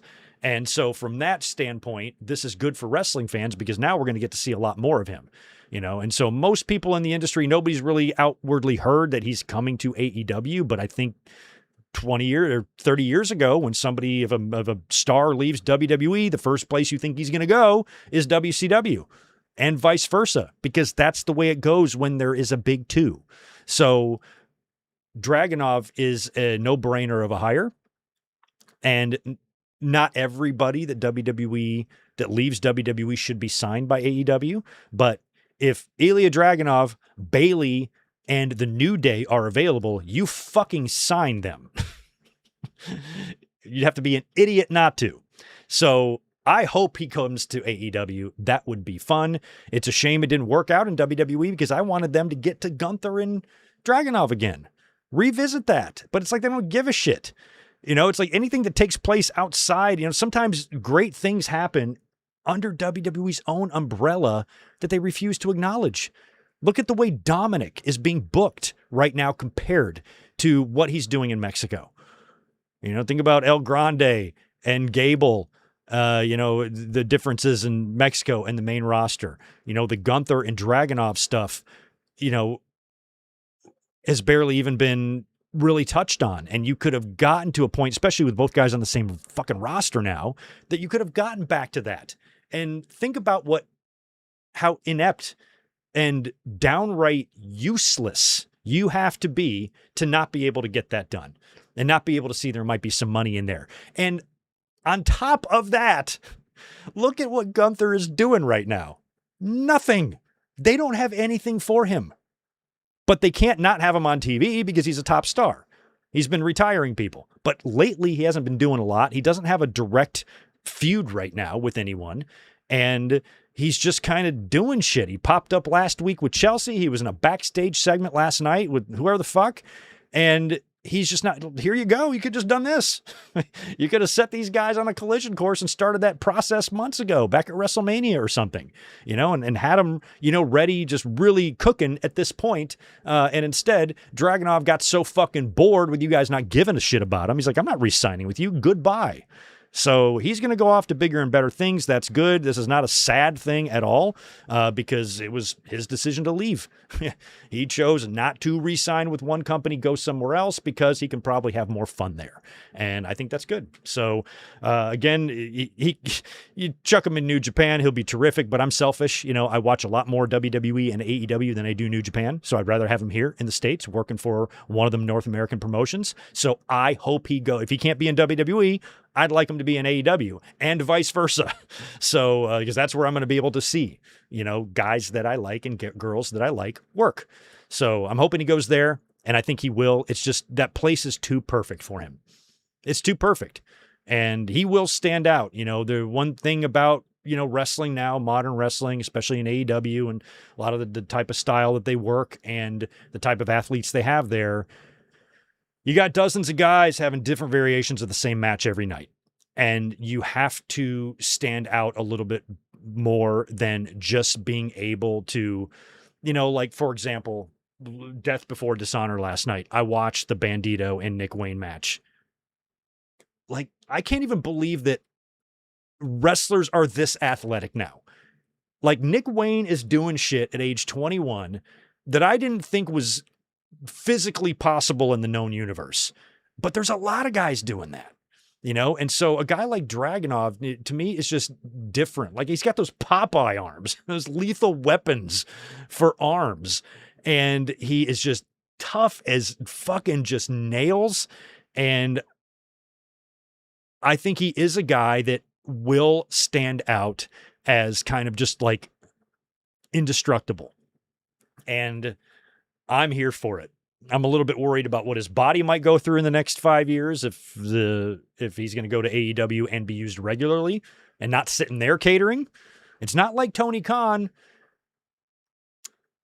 doesn't know how to sit dudes in catering either, and with AEW, I think it's a combination, because you have some guys and some men and some women and just some wrestlers in general that just aren't being used because Tony doesn't really have anything for them. But then there are others that are just waiting out their contracts, because Tony Khan does not release people. He just lets their contracts quietly run out. There's a whole Fightful released a whole big list of people whose contracts are expected to be up, between now and this time next year. And it's a lot. And so some of these people sitting around and catering, it's just Tony Khan. Well, we're not going to resign you, and you're going to be gone. And so I'm not using you, but in Dragunov's case, that could be the same thing with WWE. If his contract is coming up and they don't have him signed to a deal and they haven't inked one yet, then they're not really going to be putting him out there. And I think that that's going to be the case with a lot of guys. I think WWE is going to intentionally cool people off when their contracts start coming up, especially if they think there's any chance whatsoever that they could bounce or that they could leave. That's probably going to be the norm. So anxious to see when Dragunov shows up. It's possible. I don't think it's going to happen, but it's possible that Dragunov could be in AEW before this podcast is over. It is. Very unlikely, but possible. So you're telling me there's a chance. Got to shout out Bronson Reed. Y'all see that picture of him? Holy hell. That's not even the same guy. That's not even the same guy. How much weight would you guess, based on looking at Reed there, that he has dropped? 70 pounds? Something like that. Like, it's insane. He was already big as it is, but he was fat, but not, Jesus Christ. He looks like he belongs in the bloodline. He's more, looks like Jacob Fatu. So props to him, man, because that's 2 injuries kind of back to back that he got. And this one, I don't know what motivated him or prompted him, because I already liked his look. I like big guys, but this is a whole different look here. Like, how is the tsunami going to look? It's going to be more of a splash now than a tsunami. or just a regular wave, the wave. That's what we're going to call it. But he just looks terrific. So props to him for taking advantage of this time off and getting his body maybe in shape. Maybe it's the second injury. Say, hey, I got to get my body to a point where maybe I can reduce the risk of my injuries or whatnot. Maybe that had something to do with it, but I cannot wait until he turns back up. Apparently he's due back any time. So whenever he shows back up, that's going to be interesting. And I think if you're looking to find a way to get out of your Sunday night's main event match between Obafemi and Bron Breakker, there's your man right there. Bronson Reed. I mean, maybe they beat Oba. Maybe Bronson Reed shows up to help Bron Breakker win. That's possible. You got to find a way out of that match to where you both guys come out unscathed. You know, you protect, if one's going to lose, you protect him in the loss. And so you could argue that a win for Breakker would be more beneficial to him than Oba, because number one, you could use Bronson Reed to help come get it done. And Oba still has that title shot from King of the Ring. It doesn't really diminish him in any way. He was, Braun cheated to win, but then that elevates Braun and his confidence and perhaps his standing with Paul Heyman, and then maybe Bron Breakker, we're talking about Cody Rhodes potentially forming an alliance with Paul Heyman, number one, based on the hint he dropped last night. And number two, we've all been talking about Cody maybe reforming the Four Horsemen. Braun's your enforcer. Bron Breakker's your enforcer. He's your Arn. Only a Steiner and jacked. So Cody and Breakker are two of my Four Horsemen right now with Paul Heyman. From there, you got to add a Tully, or you have to add a Wyndham. You got to add a technical guy to balance that. And then you got one more spot.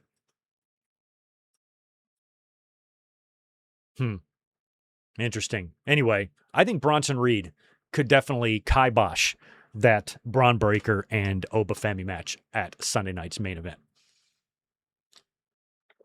Oh, man, this is a fun one. We got to talk about Road Dogg. Oh, this is so good. Oh, all sorts of shit went on Twitter. First of all, Dustin Rhodes.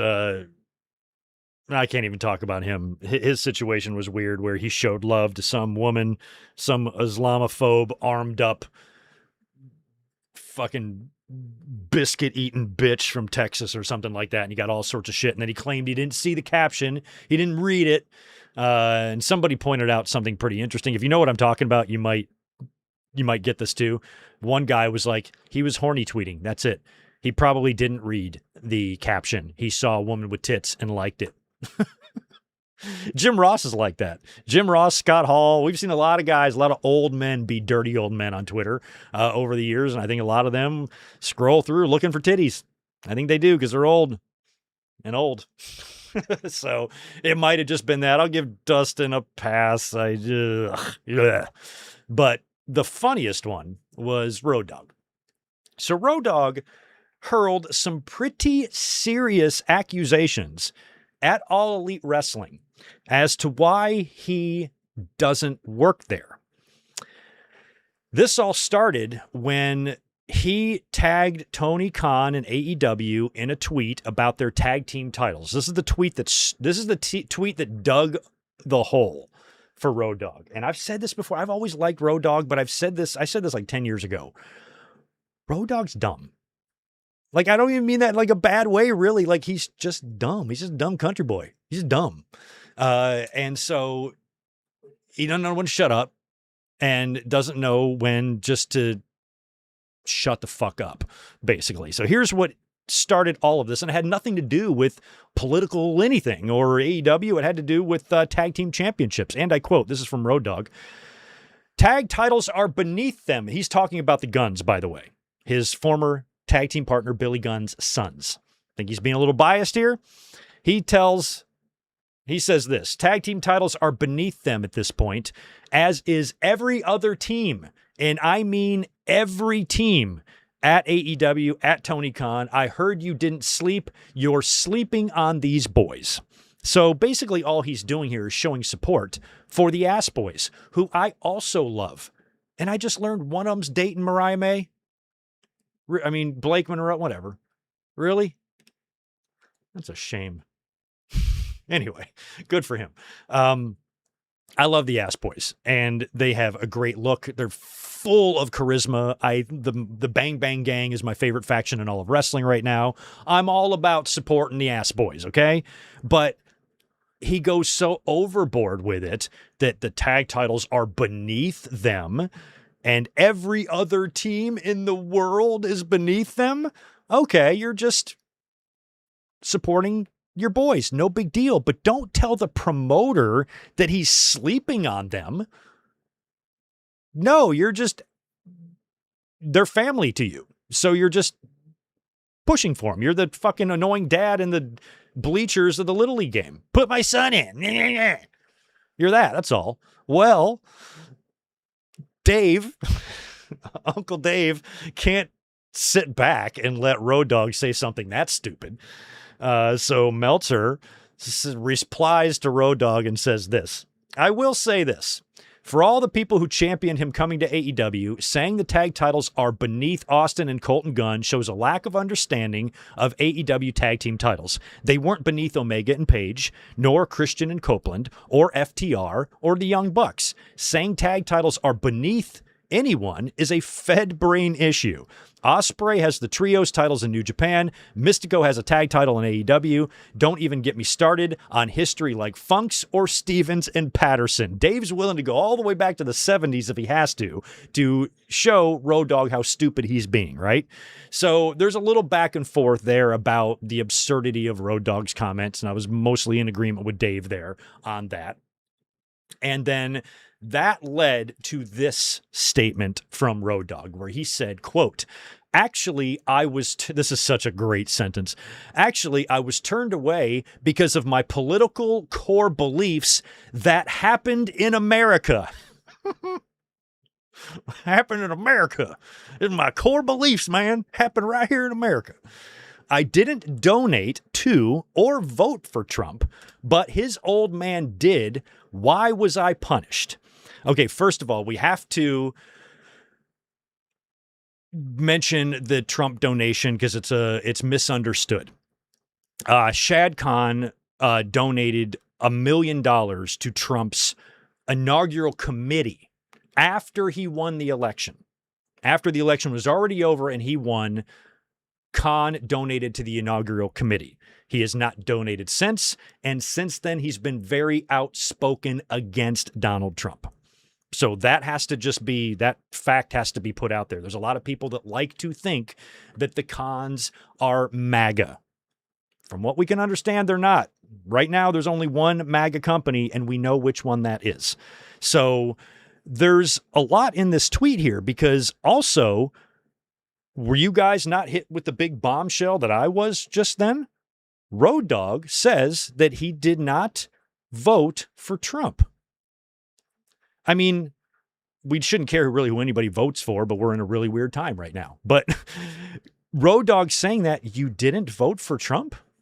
Well, then who the fuck did you vote for?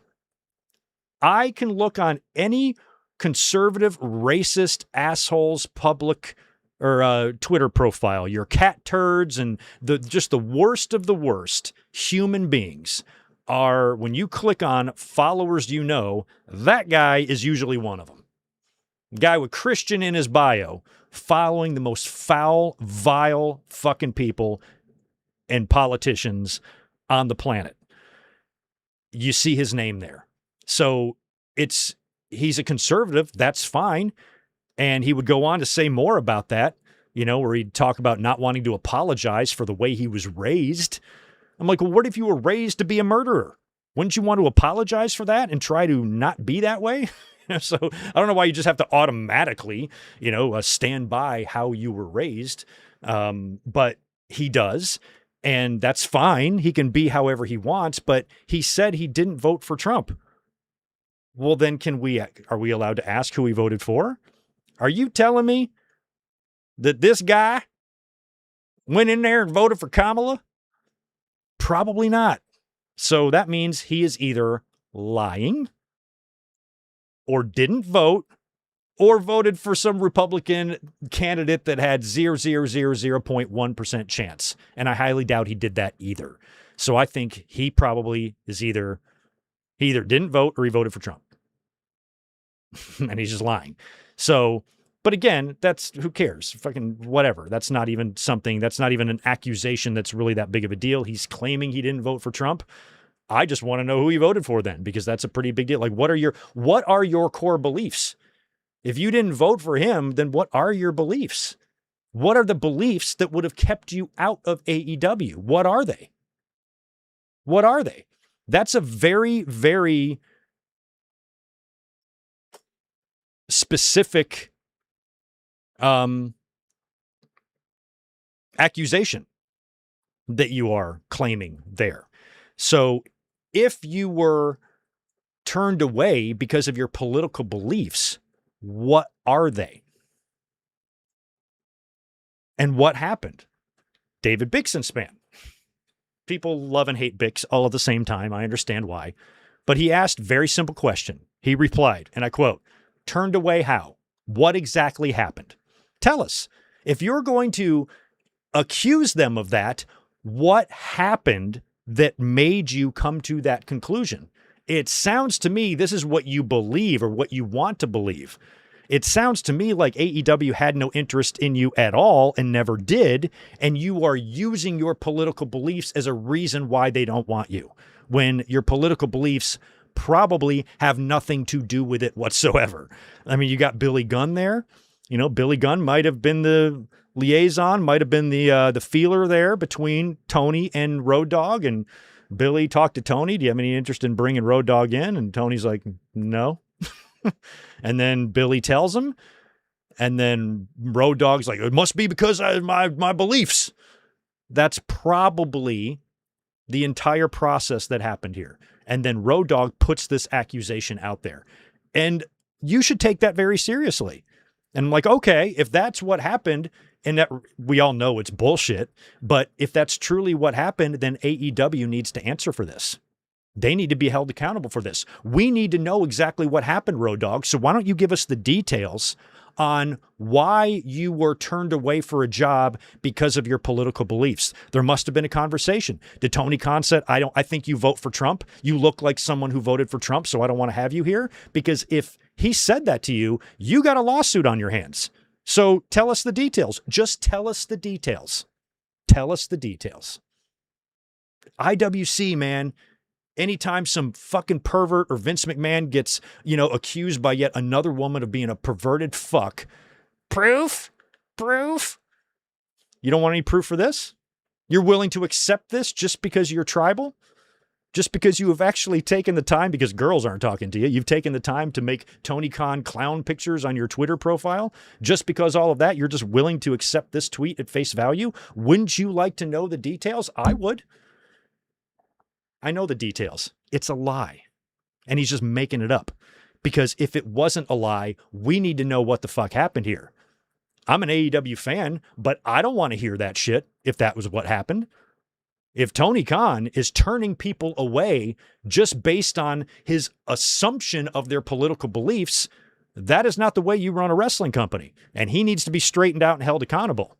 Unfortunately, it's all bullshit, and none of that's even happening. But that is very serious to just throw that out there and to make that assumption in the same tweet thread that has Tony Khan and AEW tagged in it. So basically, people just want to know what happened. Road Dogg then replied to Bix, and he said this: "Do you want to know, David? Because you're the one that reported it all. Tell us right now, David. You can't hurt me, dude. I'm not scared of you and your social warrior friends." They hate the social warriors, don't they?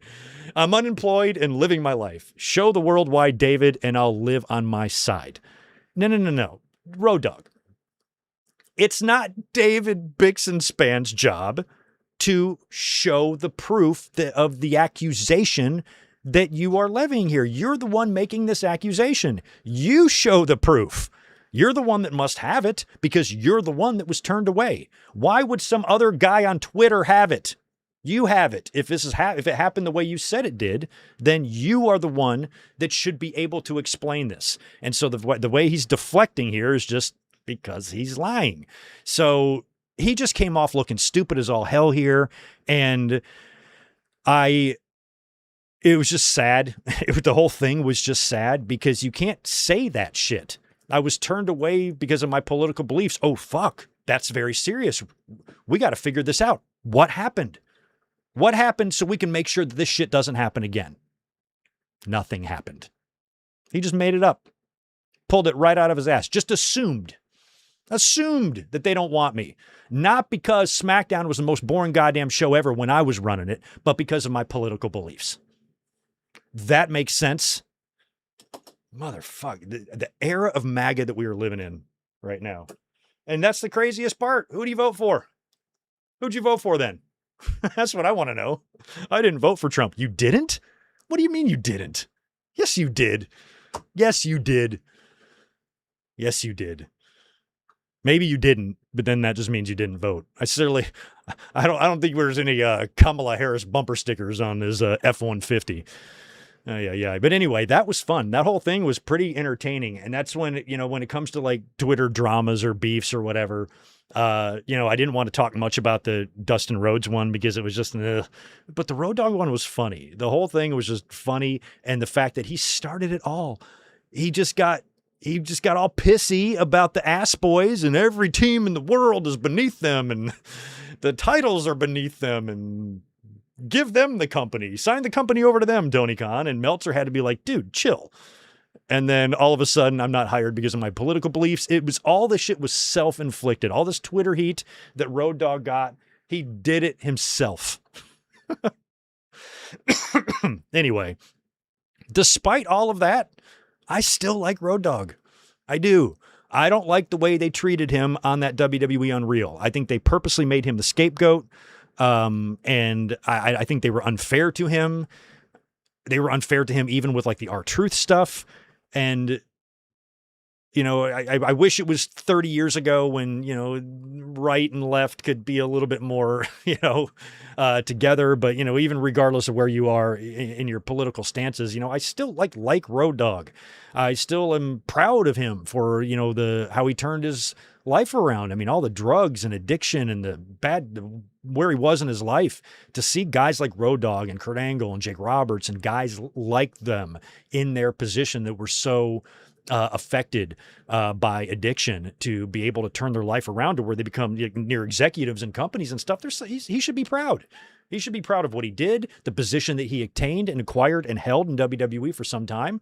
That's all stuff that I still respect Road Dogg for. So just want to make sure that I'm not completely shitting on him here. I just thought he made himself look a little dumb yesterday. And sometimes people just need to know when to not speak. Speaking of his former employer and TKO, apparently there were some TKO reps at Dynamite this past week in Vegas, just hanging out, scouting the competition. No big deal. I remember reading an article back in the 90s when Nitro was just kicking the shit out of WWE.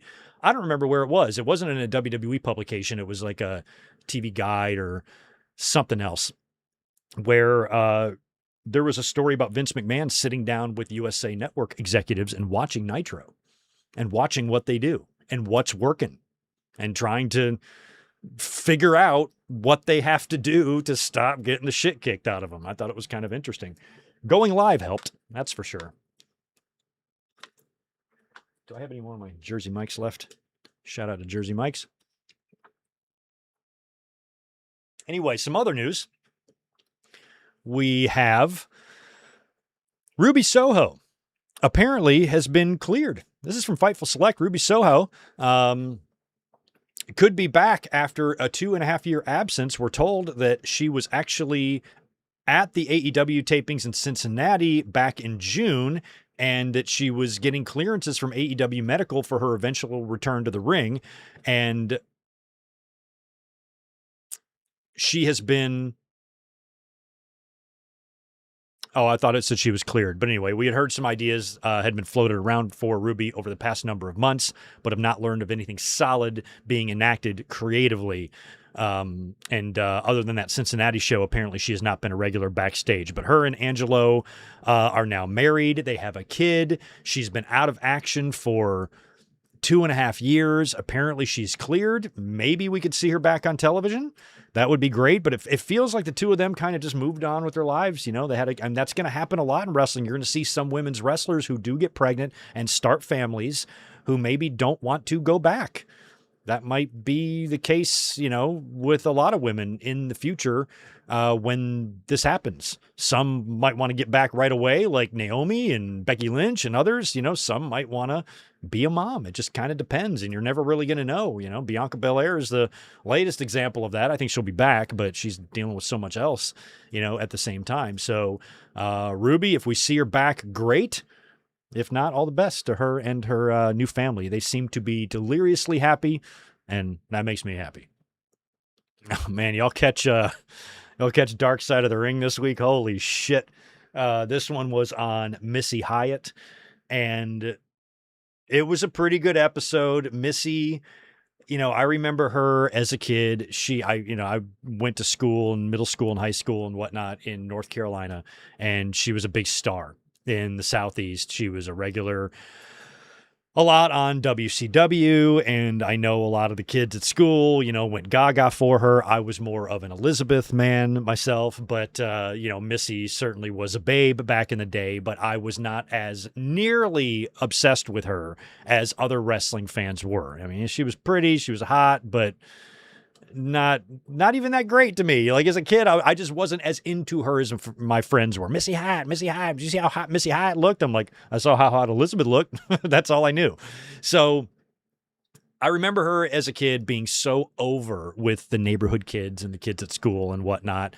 My favorite of the talking heads, I mean, we had Hollywood John Tatum on there. One of the guys being interviewed for this. Cornette was back as well. But my favorite was Bonnie Blackstone, who used to read wrestling fan mail like 45 years ago. I've got some videos of her on my second channel that I put up like 15 years ago of her answering hilarious fan mail to see if she looks different. My God. But to see her on here was quite a trip. And she was the star. She was the funniest one.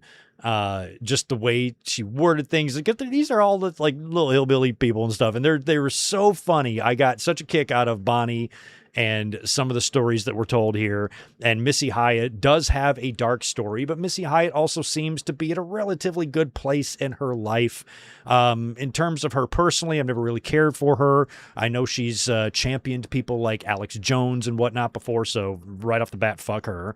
I know she's got pictures of modeling pics in like Nazi gear and shit. So she does weird shit, but just judging her life and her career and chronicling her life, I thought it was a pretty entertaining episode because she led a wild life. She was a spoiled brat as a kid, very, very entitled. She led a very, very wild lifestyle right off the bat. She was into sex and drugs and rock and roll, and she found her way through a lot of different relationships in wrestling, including Hollywood John Tatum, dumping him for Eddie Gilbert, and having a few other rendezvous. Some they talked about, some they didn't. They left out a couple. I know that she's banged a couple of people that they did not talk about in Dark Side of the Ring, but they definitely touched on her promiscuous lifestyle and also her, you know, her attitude. You know, she was, you know, back in those days, it wasn't like now. Like if I'm a wrestler and I'm single and I get hired by one of the big companies, I'm like, sweet, I've got quite the selection here of people I can maybe have a relationship with because there's a million women in the locker room. But back then there was like one or none. And so Missy Hyatt got a ton of attention, not only from the fans, but from the boys, from the announcers, not naming any names. And she got that attention and she knew it, and she knew she could have men eaten out of the palm of her hand. And she walked around like a cocky little princess a lot of times and rubbed people the wrong way. But that's kind of to be expected with someone like her who lives her lifestyle, and whatnot. And the way that the power that she has over men and that type of thing, that's just the way she was able to live her life. But I had kind of forgotten about one of the most interesting parts of this was the WWE stuff, because I remember seeing photos of her with the WWF microphone and the talk show stuff in magazines, but I don't recall ever seeing any video of that ever. I don't think. But when they brought up Missy, when she started gaining all that popularity, she got flown up to Stanford to talk to Vince. And they brought her in, and they were going to give her her own talk show. It was going to, it was coming in after kind of Piper's Pit. This was before Brother Love. And it was going to be a talk show, and they did a couple of trial runs. They filmed some interviews. She even interviewed Macho Man and Elizabeth. Earlier on in the documentary, she even held up her trademark. It was in a frame that she trademarked the First Lady of Wrestling, and she kind of like threw shade. And I'll sue anybody who tries to use it. Fuck you. Fuck you, Missy Hyatt. You ain't the First Lady. You ain't my First Lady of Wrestling. That's for sure. But she didn't do well. Sucked at it. She was good at being her character, running around being wild at ringside, but like holding a microphone and being able, she didn't know what she was doing at all. At all. And they showed how bad she was. And then I guess, and I'll take her at her word here because Vince is gross, but she kind of claimed, kind of a sexual assault situation with Vince that didn't go well. Biggest whore in the fucking business all of a sudden doesn't want to sleep with someone. I guess is what she was trying to say there. And when I guess she rejected Vince right after that was when they kind of demoted her and they wanted her to be one of the fedorettes. She says they wanted her to be a federette, and that's when she was like, no, I think I'll just go back and I'll just leave or whatever. So the whole thing in WWE didn't work out. I'm probably more inclined to believe it was because she just sucked at the role that they gave her, which wasn't a really good role for her. She should have been out there, at ringside doing stuff because she had that energy like a Sherry did, like a Medusa did. So if you put her out there in that world, I think she could be great. And those would all be natural rivalries and feuds for her and women that she can mix it up with. But being like a talk show host, segment host, wasn't really her style, and that really wasn't her fault. This is where Vince, wanted her, envisioned her, but he should have been smarter than that and put her somewhere where she can be utilized to the highest potential. And so they didn't really do that with her there, but they got into her later in life, her darkest moments where she was really into the drugs. And even Bonnie Blackstone, there was one line that she said, she goes, yeah, she called me in a fuss and I was just a douchebag to her. It made me laugh, pop me. And she goes, I don't want to hear it. I don't want to hear about your fucking problems. So she kind of gave her some tough love that really helped Missy, kind of turned the corner. They talked about the website, which I had known about the magazine. I don't know if I knew about the website, but Missy and took a whole bunch of like naked pictures with Sonny, right? And there was somebody else involved in that too. And I remember they did a spread in a magazine because I remember seeing that, but I kind of forgot or didn't remember the website. It was called Vixens, and apparently you pay to see naked pictures of Missy Hyatt and Sonny, and they made a whole bunch of money at first, but because Missy was in charge and she didn't really set the website up properly, everybody was just saving and sharing the images, and they got really, really screwed over, and basically they took all those photos for nothing, so they talked about that debacle. They showed her new husband, who just seems to be a guy who's marking out that he's married to Missy Hyatt. Talked about how he looks significantly younger than her. He had her pictures all over his wall. And I think if I had to guess, he's more in love with the idea of being married to Missy Hyatt than actually being married to Melissa Hyatt is my guess there. But I don't know. That episode was, because Missy's still with us and she seems to be doing well, I was able to see the entertainment value in this one, to where it was dark, but it was funny dark, because a lot of these stories are just trailer trash stories, they're hilarious, they're funny. The matter of fact way that Missy tells these stories about the guy she fucked and stuff is just entertaining as all hell. So I had a good time watching this one. The Paul Orndorff one was a little harder because of what happened at the end and, the footage from the hospital and right before he died and, how we all kind of saw his decline in real time. Missy Hyatt is alive and well, and able to tell her story and tell it in an entertaining way. So in that respect, it wasn't that dark. She was able to overcome a lot of her darkest moments and, seems to be all right with everything today. So anyway, that was an episode. Like I said about Death Before Dishonor, I did watch only one match, and that was the Bandito and Nick Wayne match. And my God, I'm so glad, obviously, that Bandito retained. I expected him to, but man, Nick Wayne is something else. That was an exquisitely good match, and so was the G1 Climax. It was Oiwa defeating Uemura, right, in the finals, and I got a pretty good look at that match, but not all of it. It got Cage Match gave it 9.8 something. It's just a notch below Okada and Kenny from Wrestle Kingdom 11. Amazing fucking match. Highly praised.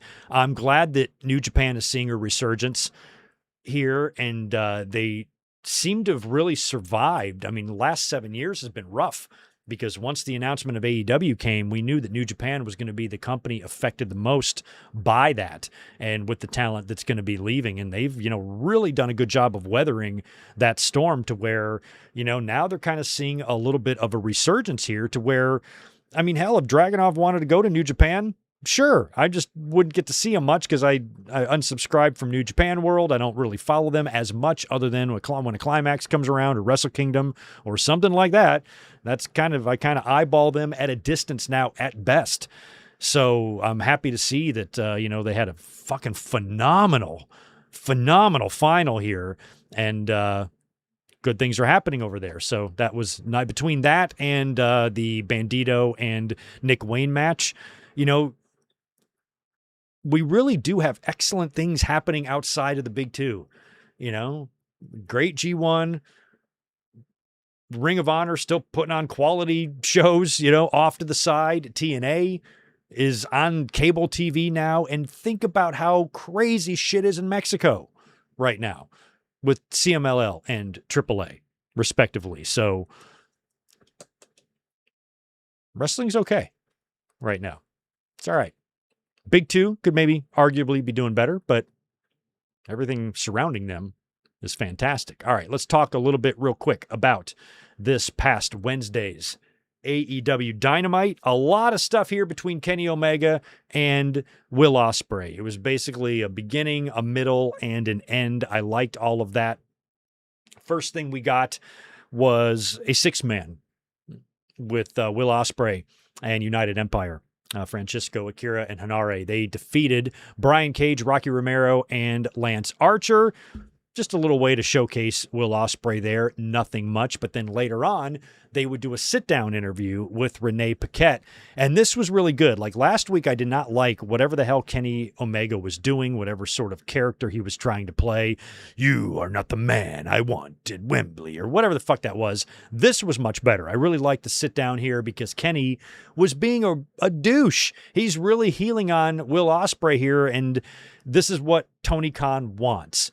He wants Will Ospreay, hometown boy, in Wembley, as the babyface going against a bad guy. I understand that, but you could have just done this with MJF, and it would have worked fine. But we know that Tony wants this match. This is his Wrestle Kingdom match. This is Omega and Ospreay. This is what he wants. I feel like Omega, I don't know, is he doing the Shawn Michaels in 2005 thing here? Is he going to be a heel just for the purposes of this shit with Ospreay? And then he's going to kind of revert right back to being Kenny when it's done, just so they can give you the heel versus babyface match at Wembley? I don't know. But the way Kenny was talking about Ospreay's family, once he brought up his mother, you could see Ospreay's demeanor kind of change. He got really heated.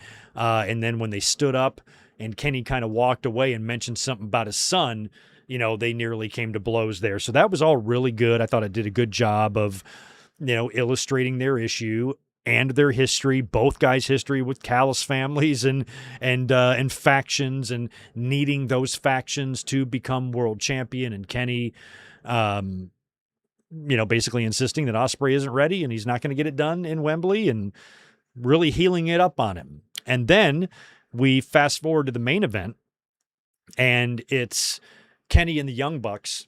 They defeat El Clone, Mark Davis, and Jake Doyle. And then after the match, all sorts of shit happens. Callis family jumps in, the rest of them. They attack. Cope and Christian come out to make the save, but then there's a little bit of a miscommunication with them and the Young Bucks when Christian gets double super kicked by Matt and Nick.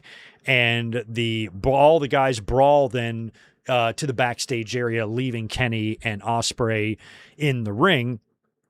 Or leaving Omega in the ring, and Ospreay comes out like Kenny basically asked him to prior to the match, come on out at the end. So he does. We get the big brawl, and Kenny winds up hitting Will Ospreay with the V-trigger, and then they've got a table set up on the outside, takes Will on the apron, hits him with one winged angel through the table on the floor, making all sorts of crazy heel faces, and Kenny put down Will hard here, and he is full-blown bad guy mode now, and I like it.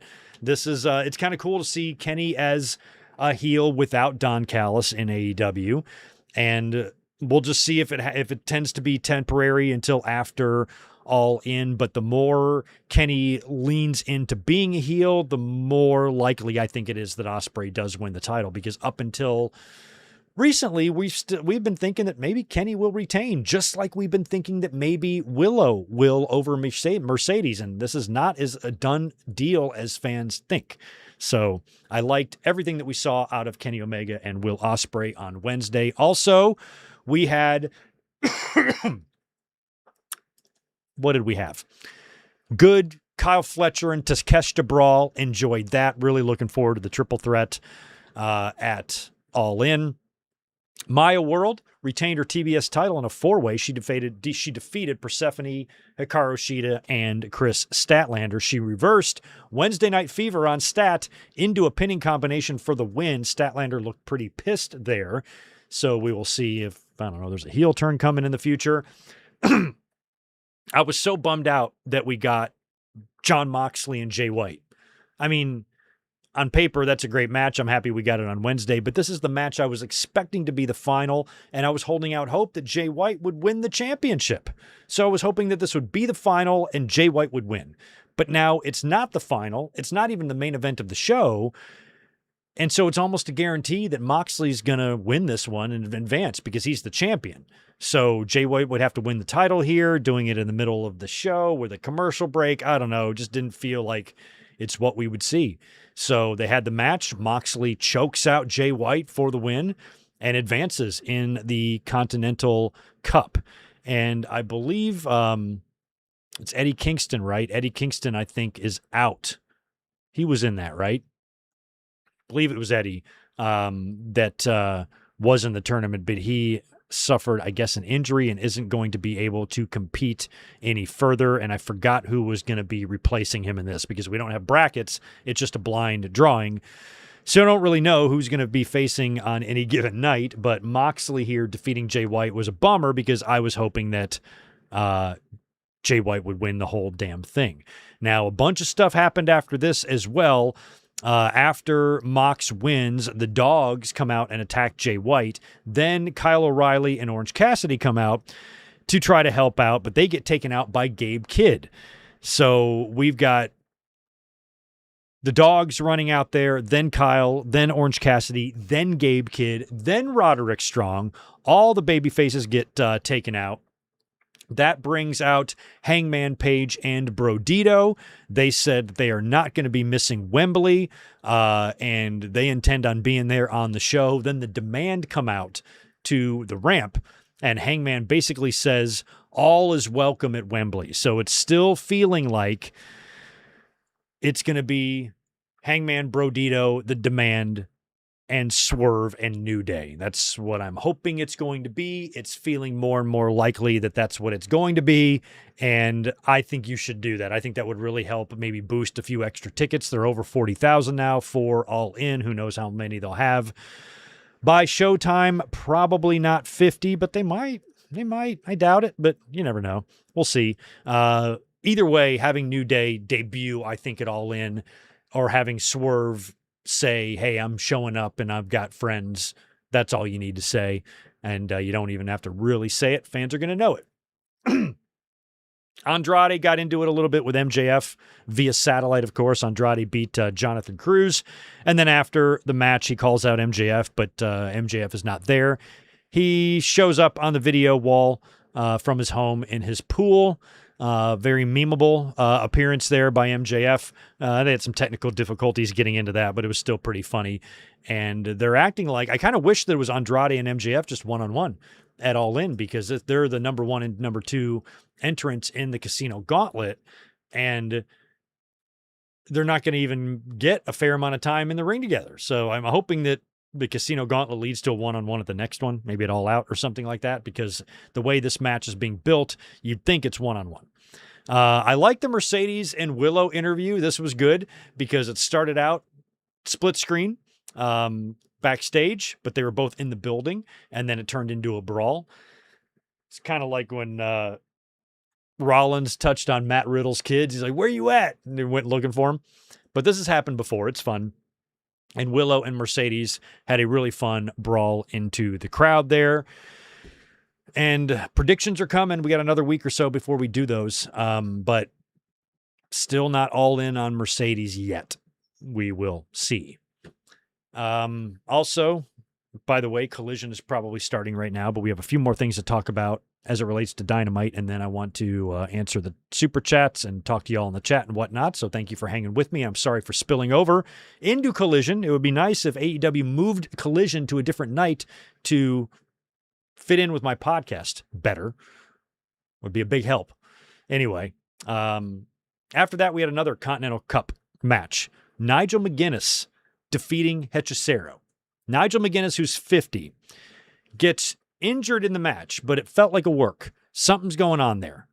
And he winds up battling back from the injury and choking out Hechicero for the win. And with the finals being in Wembley, it's going to be him in the finals, isn't it? Is that what they're doing here? Are they doing this little injury angle for him to fight from behind and then make it to the finals? Because I fucking tell you what, man, if Nigel beats Moxley, I was all for Moxley losing the Continental title at All In to the other finalist here, but not if it's Nigel. All this time, Moxley never loses. 6-time AEW World Champion or whatever the hell it is.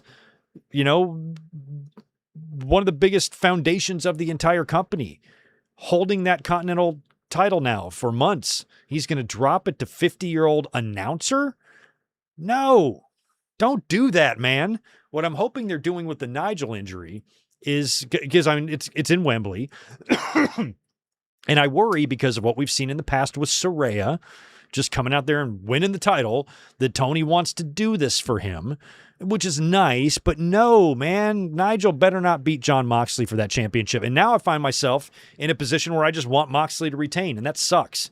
You should want Moxley to lose, but not in this match if it's going to be Nigel and Moxley. So what I guess maybe they're going to do, and I would prefer, and maybe I'd be okay with, if they're giving Nigel this story to go into the ring with Moxley, but because of the injury that he has, you know, he fights and fights and fights, and nearly he uses the strength from the audience, the strength from his hometown, you know, to muster all the energy to fight for his life against Jon Moxley, and then winds up losing anyway. You know, losing in a bloody effort, fighting, clawing, scraping, and just gets the big moment. And maybe it's some sort of a quiet retirement for him. You know, maybe after he loses, he has a little send-off with the audience, and that's his last match. You know, a career performance against one of AEW's best, fighting for his life from behind with a disadvantage, with an injury, you know, fighting through it against the industry's best and nearly beating him, only to fall short. Stadium show, Wembley Stadium in front of this many people against a star of this caliber, this spot on the card. When am I ever going to have this shot again? And just like Brock, off come the wristbands and the shoes and all that shit. And Nigel's done.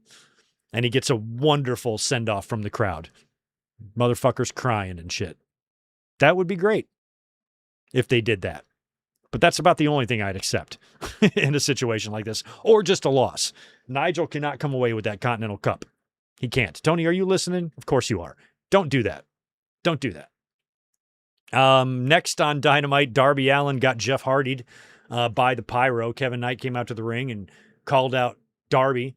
Darby comes to the stage, and Kevin Knight, I guess, paid off the pyrotechnics guy to shoot a bunch of pyro at Darby, and Darby just blowed up. He just blowed up right there on stage. Just like Jeff Hardy. Looked a lot like Jeff Hardy, the way he was kind of spinning the pyro.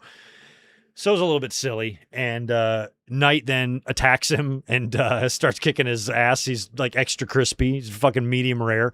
And he throws him in the ring and hits him with a big coast-to-coast drop kick from the other side of the ring. And that's when Medical swarmed the ring. Tony Schiavone was out there, Aubrey Edwards, and Steve Borden, who has signed with AEW. This is the son of Sting, looks exactly like him. And he was out there as well. Can't wait to see Steve Borden, man. We got another Sting. And the other son. The other son is still training. I don't think he signed, but he's still training. So good to see Steve Borden out there. Dude is a dead ringer for his dad, is he not? And then in the main event there was what we talked about with Kenny. One-winged angeling Ospreay through the table. And next week's go-home show is in Glasgow. So they're going to be in Scotland next week ahead of heading over to London for All In next weekend. And like I said, for me, the show starts at 8:30 in the fucking morning. So I will lay in bed, just flip it right on HBO Max and watch most of it in bed. And then we'll be up here later that afternoon. I'll put an exact time and a link here in the next few days for that. And we will be here this week to do some nice predictions. Like I said tonight, Collision live in Reading, Pennsylvania. We've got Willow defending her world title against Maya World. So champion versus champion here tonight. And we have two Continental Cup matches, Claudio Castagnoli versus Daniel Garcia, and Orange Cassidy versus Kyle O'Reilly. So it's a night where friends must do battle on Collision, and some of you might be watching that already. All right, I think that's finally the end of my notes. Let me just run through real quick. Let's run through the all-in card. We've got that big trios match that's going to happen with Hangman and Brodito defending against The Demand and probably Swerve and New Day. We've got Kyle Fletcher versus Okada versus Takeshita for the international title. That one I'm really looking forward to. Kevin Knight defending his TNT title against Darby Allin. The Divine Dominion versus the Brawling Birds. I see a title change there. We've got the big Casino Gauntlet match. Andrade and MJF are going to be kicking that off. Cope and Cage versus the Young Bucks for the AEW Tag Team titles. We've got the Continental Cup final, which will probably wind up being Moxley and Nigel. And we've got Willow defending her AEW World title against Mercedes, and Kenny Omega defending his AEW World title against Will Ospreay. That is 9 matches. We'll probably get like one more or so. And plus 0-hour buy-in shit. All right. Well, I guess that is it for all my notes. We got that done in just a little bit over 2 hours. I will now talk to the chat while you guys click on Collision. It's just going to be more casual chatting there. Northern DC. No, I did not mention because I didn't put it in my notes. I did see the story. Jerry the King Lawler got a street named after him, I believe in Memphis. Jerry Lawler Street is what it was called. So a little ceremony there. Good for Lawler. Glad to see he's still out doing things. He's getting old, and he's had some problems recently. So Lawler and Ross both, all the best to JR, who had brain surgery about a week or so ago. All right, I'm going to scroll back up and try to make sure I get to the super chats first, and we'll see what you guys are talking about.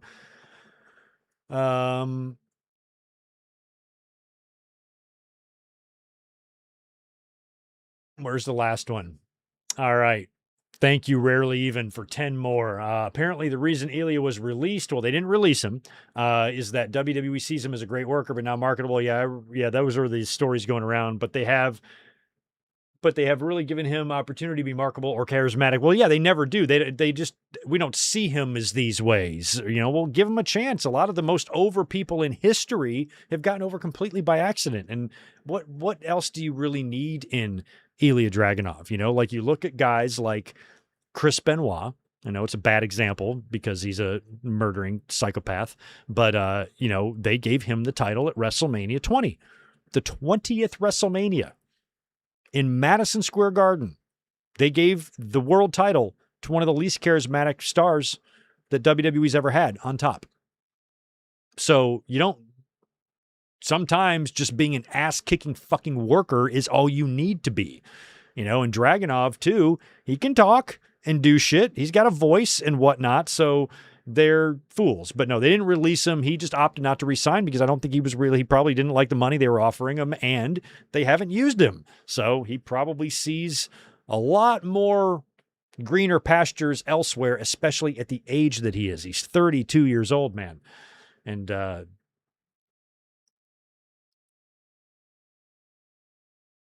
thank you, Shell Shock. Blacksmiths make weapons. Okay.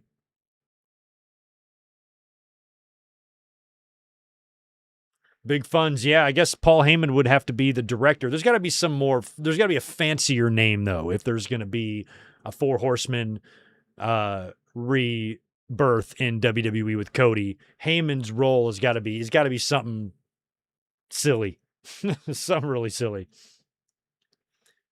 Thank you for the 5 off Leather Wings. Hope all is well. I'll be listening later on Spotify, and that podcast will be pushed out to the audio feed a lot quicker because I don't have to go straight to work tonight, so I'll do that right after we sign off here. I know it's after your time, but what do you remember about Pokemon's popularity in the 90s? Nothing. I didn't know anything about Pokemon until like 12 years ago or something. Like, to me, not with the one that's on the phone where people are walking off of cliffs, but I guess it was when there's like the cards or whatever, there was some sort of big craze. I remember watching a story on the news. I'd never even heard of Pokemon. I didn't know it was out in the 90s.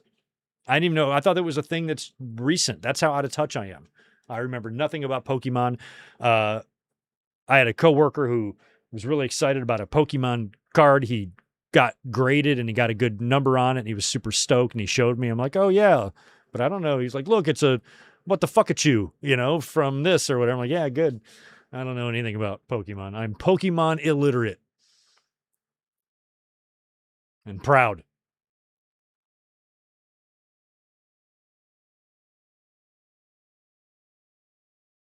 Michael, is Bronson still a part of the Vision? I guess. Is he?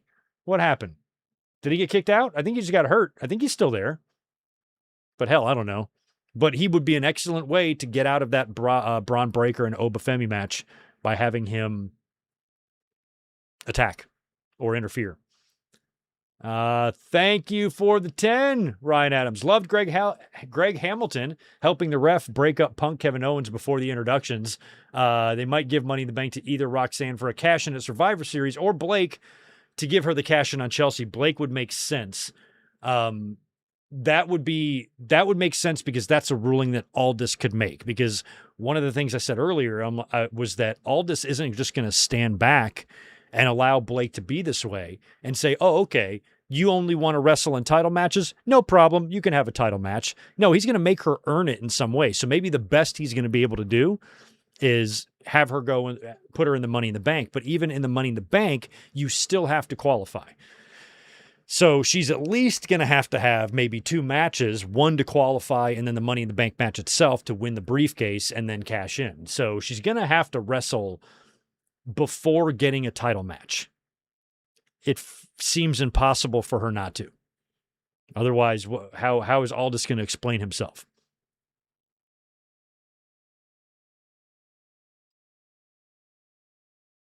Yeah, we got some preseason football, right? Lions got to win. I saw somebody say you're watching some Chiefs. Good for you.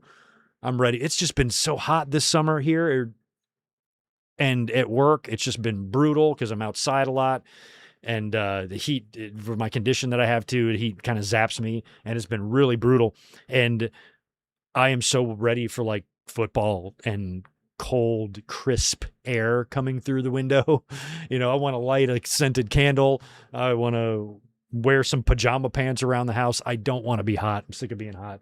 I'm cranking the AC like a motherfucker right now, but the heat has been rough. That's why I'm really happy to just kind of take the night off and chill. So I'm going to work on setting up the watch along for tomorrow. I'm going to get this podcast pushed out to the podcast sites and the audio feed for you guys. And other than that, I think I'm going to get up on out of here. In case any of you guys like to watch Collision, I don't want to keep you from that because I respect my Collision Cowboys and always have.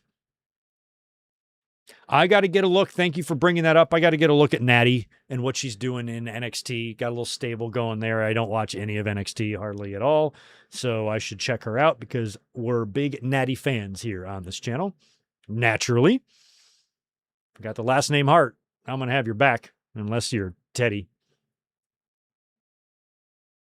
All right, I think I got to the rest of those. All right, guys. Well, I really appreciate y'all hanging out this evening. Thank you so much. We are going to be back tomorrow night for the watch along. Don't forget, we're going to be watching Raw and Nitro from July 3rd, 2000. 2 episodes back to back, one on YouTube, one on Netflix. So join us tomorrow night as we relive some fun times in the Monday Night Wars. Although by that point, there really wasn't much of a war going on. WWE was kicking the ever-loving goddamn snot out of WCW every single Monday night. But we're going to watch Nitro, even as bad as it probably is. We're going to watch it Raw. Will probably be pretty good. But anyway, you guys have a great rest of your Saturday. Thank you again for listening, and I'll be catching y'all tomorrow for the watch-along. Peace.